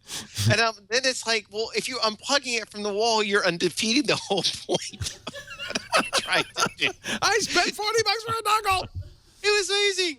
Oh. All right, little Hamilton, and then we're going to take a break. And did your guy come to fix up your house? No, he's 20 minutes late. So Oh, good. All right, we're going to take a break with the tips and picks of the week. Oh my God. Oh, he's so good. Ladies and gentlemen, I give you King George III. When's he going to rap? No, he doesn't rap. He's not the rapper. King George doesn't rap? No, he's old great. school. He's great. But he has a funny walk, right? Here's lyrics. Oh, my God.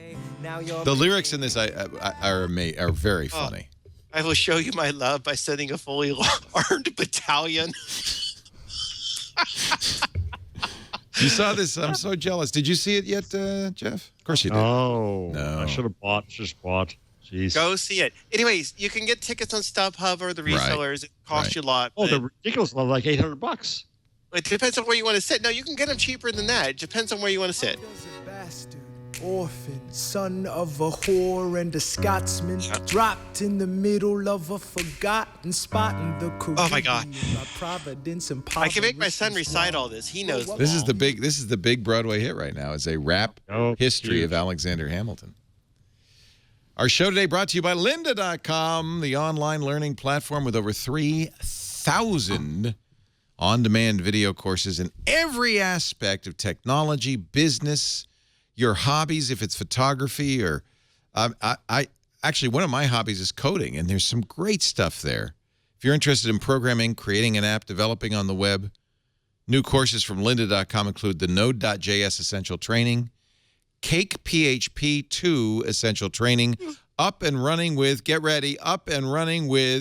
COBOL. I think it'd be fun to learn COBOL just for fun. Oh, my God. And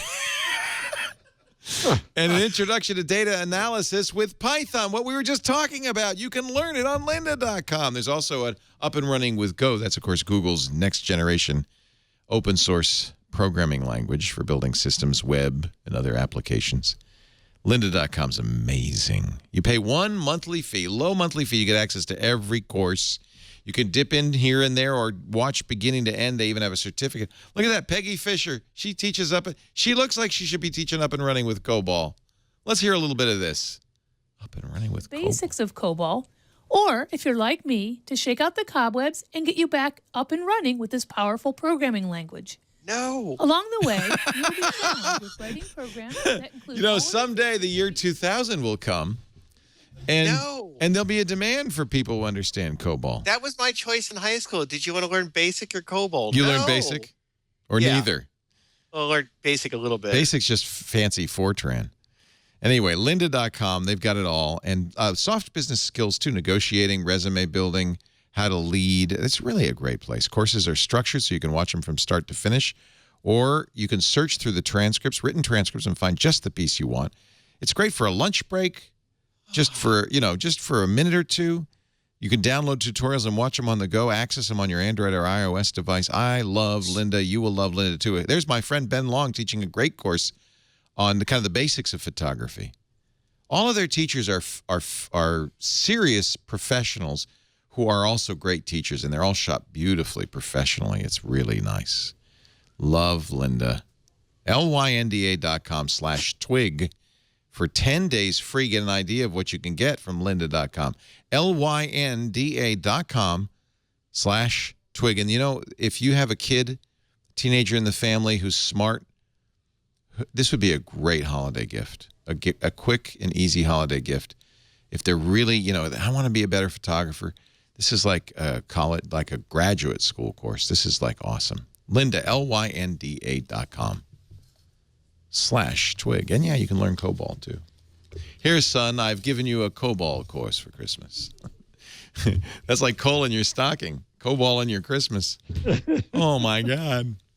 No, some people have to learn it. That's the thing. What do you want to do? Let's see. Should we, Danny, do you have a tip or a pick? I've got it. I've got it all queued up. I'm so excited. All right, let's do it. Danny, by the way, you are on fire this episode. You are on fire. So sorry. This is No, you're great. This is the best you've ever been. You're always good. You're always good. You are great today. Well, that's very exciting. Very nice to hear. Whatever you drank before the show. I haven't even had a drink. I'm just excited to be talking to people and being out and excited in Star Wars. Anyway, so check this out. If you go to Google and you type in bubble level, like to level things. Yeah. They have a new level that you get so that you can find out if your hand is level. It's in Google? It's in Google. There we go. That is wild. There we go. You don't need apps anymore. You just need search. No, you just put that on your wall. Boom. Boom. Turn Not it that on I'm going to do side that because I don't do that kind of home installation stuff anymore. I can't do that anymore. It's too much. People used to download apps to do that. So I just Googled bubble level. Now, do you have to use Chrome for it to work? I think you could probably use anything, but as long as you're searching Google, bubble obviously. Level. See what you got. I'll try it on iOS and I'll do it in Safari. All right, I'll do it on my BlackBerry. My BlackBerry. Speaking of the blast from the past, BUBBLE level. I might even talk to it. I might even just talk to it like. Look, Bubble it did. Level. It works. And it also is what is this? This is the degrees. Oh, it wants to find Bible level, but Bible level. Let me turn on the rotation here. Level, okay. Does it rotate? What kind of? Yeah. Look at that. Oh yeah, you get it. I got it in Safari as well. Oh, so it's probably CSS. It accesses the accelerometer. That is, it will give you degrees, which is kind of cool. You could use this in geometry too. Wow. Yeah, that's pretty awesome. Bubble level. That's my tip. Very nice. Google bubble level.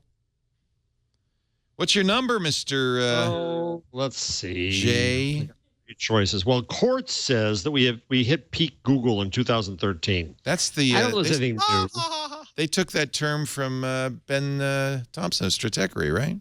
Yeah. They said technically they said peak desktop. Desktop, exactly. They really had to. They really had to work that. Peak Their desktop. traditional product desktop, and now they only have.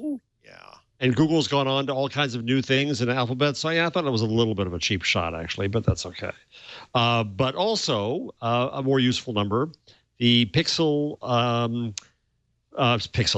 Nexus 5X and 6P are on sale right now for $50 off. I really like those phones, I have to say. I do too. I would say, I was holding out hope on this BlackBerry Priv, but that might have better battery life because it's got a big old battery, and it does have probably a better camera than the with OIS, and a physical keyboard, which really is such a retro thing. But I have to say, having used this now for a day, I'm thinking the Nexus 6P is. Can I make a plea though about the biggest flaw with the Nexus P? So this is my iPhone, and if you look at my case, nice case from Spec. Yeah. All my credit card stuff is there. Yeah. So I have not carried a wallet for 2 years. I want my Galaxy S6. Same thing. Beautiful wallet case. This is the nightmare that is my thing. I've got to put something on the back of the phone. Are you saying you don't like the Nexus 6P because it doesn't have a wallet case? Yes. Let me tell you. We have hit peak Danny. Let me tell you. I'm telling you. If you want to judge a phone's popularity and whether people actually like the phone, you will find a freaking wallet case for it. And if the makers can't be bothered to make a wallet case for it, that phone has no future. No future. So I need Google. This is really important. It looks awful. Look, who wants to have that on the back of your phone? Not me. And I see people at Google like that as well. Just make us a wallet phone. It's not hard. You know what I want, Danny? And you know what? When they sold the phone, when they released it, the first cases that they gave out for the 6P, that were the official cases, didn't have the right cutout, so you couldn't make screenshots. I had to send mine back and get a proper one. This is a nice one from Seiden or whatever they are. But like you would use it and it wouldn't take the screenshots because the case wasn't even right. So I want as much care taken to the accessories I can get with my phone. It's a beautiful phone, but I have to go, do I really want to carry that and then shove my wall and I never think about that with my phone. So you know what I want? I want Danny Sullivan on a talk show with General Leia. General Leia? No spoilers. Oh, no. Oh, well, that's all right. We kind of know, I just saw her last night running around giving orders, and then, Han's like, but a scoundrel, and then they kiss, and then all of a sudden she goes from I'm in control of the whole empire to I'm wearing slave girl outfit. Come on, George. Which episode was that? Can we eliminate that episode JJ's got it organized. from the machete? Just machete that out of there. Oh, no, this isn't. My son's giving me suggestions. Use the hump on the battery case and make that into a wallet case. A little razor blade. You slit the razor blade. You take the battery out. Yeah. They could just do it. Look, I never want to carry a wallet again. I love having a wallet case, and the spec wallet cases, they're awesome. They've been really good. And I've seen some other companies do them too. So it's just get me somebody, I'm bagging a nice wallet case for the 6P, and that'll make it happen, or Google should just make it happen. That's just, anyway, but it's good fun. And I got used to the whole fingerprint on the back thing. I love that. I really love that. And that's, you know what? I hardly use it because my watch unlocks it. Well, see, I did the opposite. I turned off all of the automatic unlocks because it's so easy just to fingerprint, and it's more secure not to have it ever unlocked unless you give it your fingerprint. So I just turned off all of the smart unlocking everywhere. And use the fingerprint because it's just so natural. And by the way, that is where I'm going to ding the BlackBerry because without a finger, I think every phone should have a fingerprint reader. They should. And you know what, by the way, message for you, Apple. If I give you my fingerprint, let the fingerprint unlock the phone. Yeah, because I know. The other day, for some reason, they changed this from 4 digits to 6-digit pins. And because I'm older now, I couldn't remember the last 2 digits. And I locked myself out of the phone. And I'm like, my Apple Watch can't unlock it. My fingerprint can't unlock it. And apparently, if I keep entering it wrong, I'm going to... Well, I eventually figured it out again. You only have 10 tries. Well, I kept turning it off or something. Was it really, if I'd done it 10 times in a row? Yeah. Then what? Take a break? Well, it depends if you turned this feature on, but it sounds like Danny did. There's 10, after 10 retries, it erases the phone. Oh, my God. I was just you were that close to losing everything. I mean, I have Apple, this is actually a ding on iOS. It asks for passwords way too often for the store, for the thing, all the time. You update it, it asks for a password. And I think they're trying to prevent people from stealing and reselling iPhones, and it does do that. Katie Benner of the New York Times was on the show a couple of weeks ago. Her iPhone had been stolen, but the guy couldn't wipe it without bricking it, so he just sold it on eBay with all her stuff on it. And the guy who bought it on eBay said, well, this is Katie Benner's iPhone, and called her and said, I have your iPhone. That's great. And so to their credit, that's the reason, but I have to say it's very annoying. Yeah. Way too much. You have a fingerprint. That is a very secure way of identifying myself. You shouldn't have to go beyond that. Damn. We were going to ask for submissions for Twitter for best of coming up next. We just add Christmas. I think we just play this show. Episode. Yeah, just Danny. It's Danny Sullivan. Best of. That's funny. You rock, Danny. Yeah. I love your passion. It's end of the week, and I'm just kind of. Oh, that's great. Just getting. So your kids must know how to push those buttons that we've seen today. Well, they get me all riled up. Yeah. No, his kids must love him. No, that's what I'm saying. But that's the great thing. It must be. Let's have fun with Dad. Yeah. Let's go on about Bluetooth. Yeah. Hey, Dad, where's your aux cable, Dad? Where's your aux cable, Dad? Dad? You're awful. I get everything set up. It's like, I just want to get everything organized. And it's like, And then I collect the cables all over the house, and I centralize them into one place. And then they give you Type-C. No, the best thing is when I had organized all the Lego. It was beautiful. All the Lego was organized in all these plastic bags by order. I came back. I get it now. It's just no fun that way. You're a meth addict. Now I understand. Are you on, Danny? Are you on diet pills? No. Okay, just checking. No. Maybe it's because I got to go out yesterday too. We went out doing some Christmas shopping. No, I'm teasing you. I think you're great. We love having you on the show. Thank wonderful. you. This is the Good. greatest. Well, I'm glad you're entertained. I stand ready to. SearchEngineLand.com. Sorry, gift, I cut myself shaving. Everybody must go there and share a gift. Please come there and share things. And go to Marketing Land too, and maybe come out to one of the conferences and have fun. Hey, ad blocking didn't hurt you guys, or did it? Have you noticed a drop in revenue because of that? No, not really. Good. I mean, there's a percentage of it. We're like everybody else thinking about it, but we also generate income because we have our own. The conferences are smart. Conferences and stuff, and some of those things aren't delivered through ad stuff. So definitely aware of it. Definitely thinking even more like, what do we need to do to make sure our ad experience doesn't slow people down? But we rolled out a mobile app. So if you're on mobile and you really want to have a even better experience, you can get our mobile app. Yeah, mobile's very valuable. And there's no ads in it yet because we haven't gotten around to it. That's all right. They'll be coming. No. They're coming, kids. All right. Danny is the Donald Trump of technology, I've decided. Ooh. My technology's the best. The best. You're incredible. Awesome. Everybody else is stupid. If I want to turn the internet off, I just turn it off. He's huge. Call Bill Gates and turn it off. Mr. Jeff Jarvis, professor of journalism at City University of New York. So boring. I'm just. No, you're awesome. I'm awesome. Boring. I'm boring. Awesome. I'm upstaged. It was wonderful, Danny. It was beautiful. It was a work of art. Bravura performance worthy of Hamilton. Oh, yes. Excellent. Oh no, nothing's like that. Oh my God, so good. We do Twig every Wednesday afternoon, 1:30 Pacific, 4:30 Eastern Time, 21:30 UTC. Tune in live. Then you don't see all the places we edited out, Danny.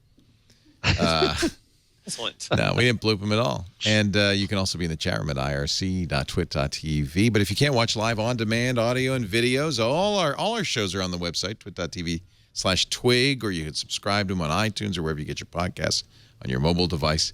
We are not on Sirius XM, however. Sorry to say. You could be. I'll bet they'd take you in a flash. Yeah. Not now. Not after what I just said. But the radio show used to be on XM because Premiere had a couple of channels, talk channels on XM, but they dumped those as quickly as they could. It's a long story, which no one is interested in, so I will not belabor it. I'm thinking. You know what the world needs? What Danny needs? What? Is the hip-hop Star Wars. Danny, let's get to work on it.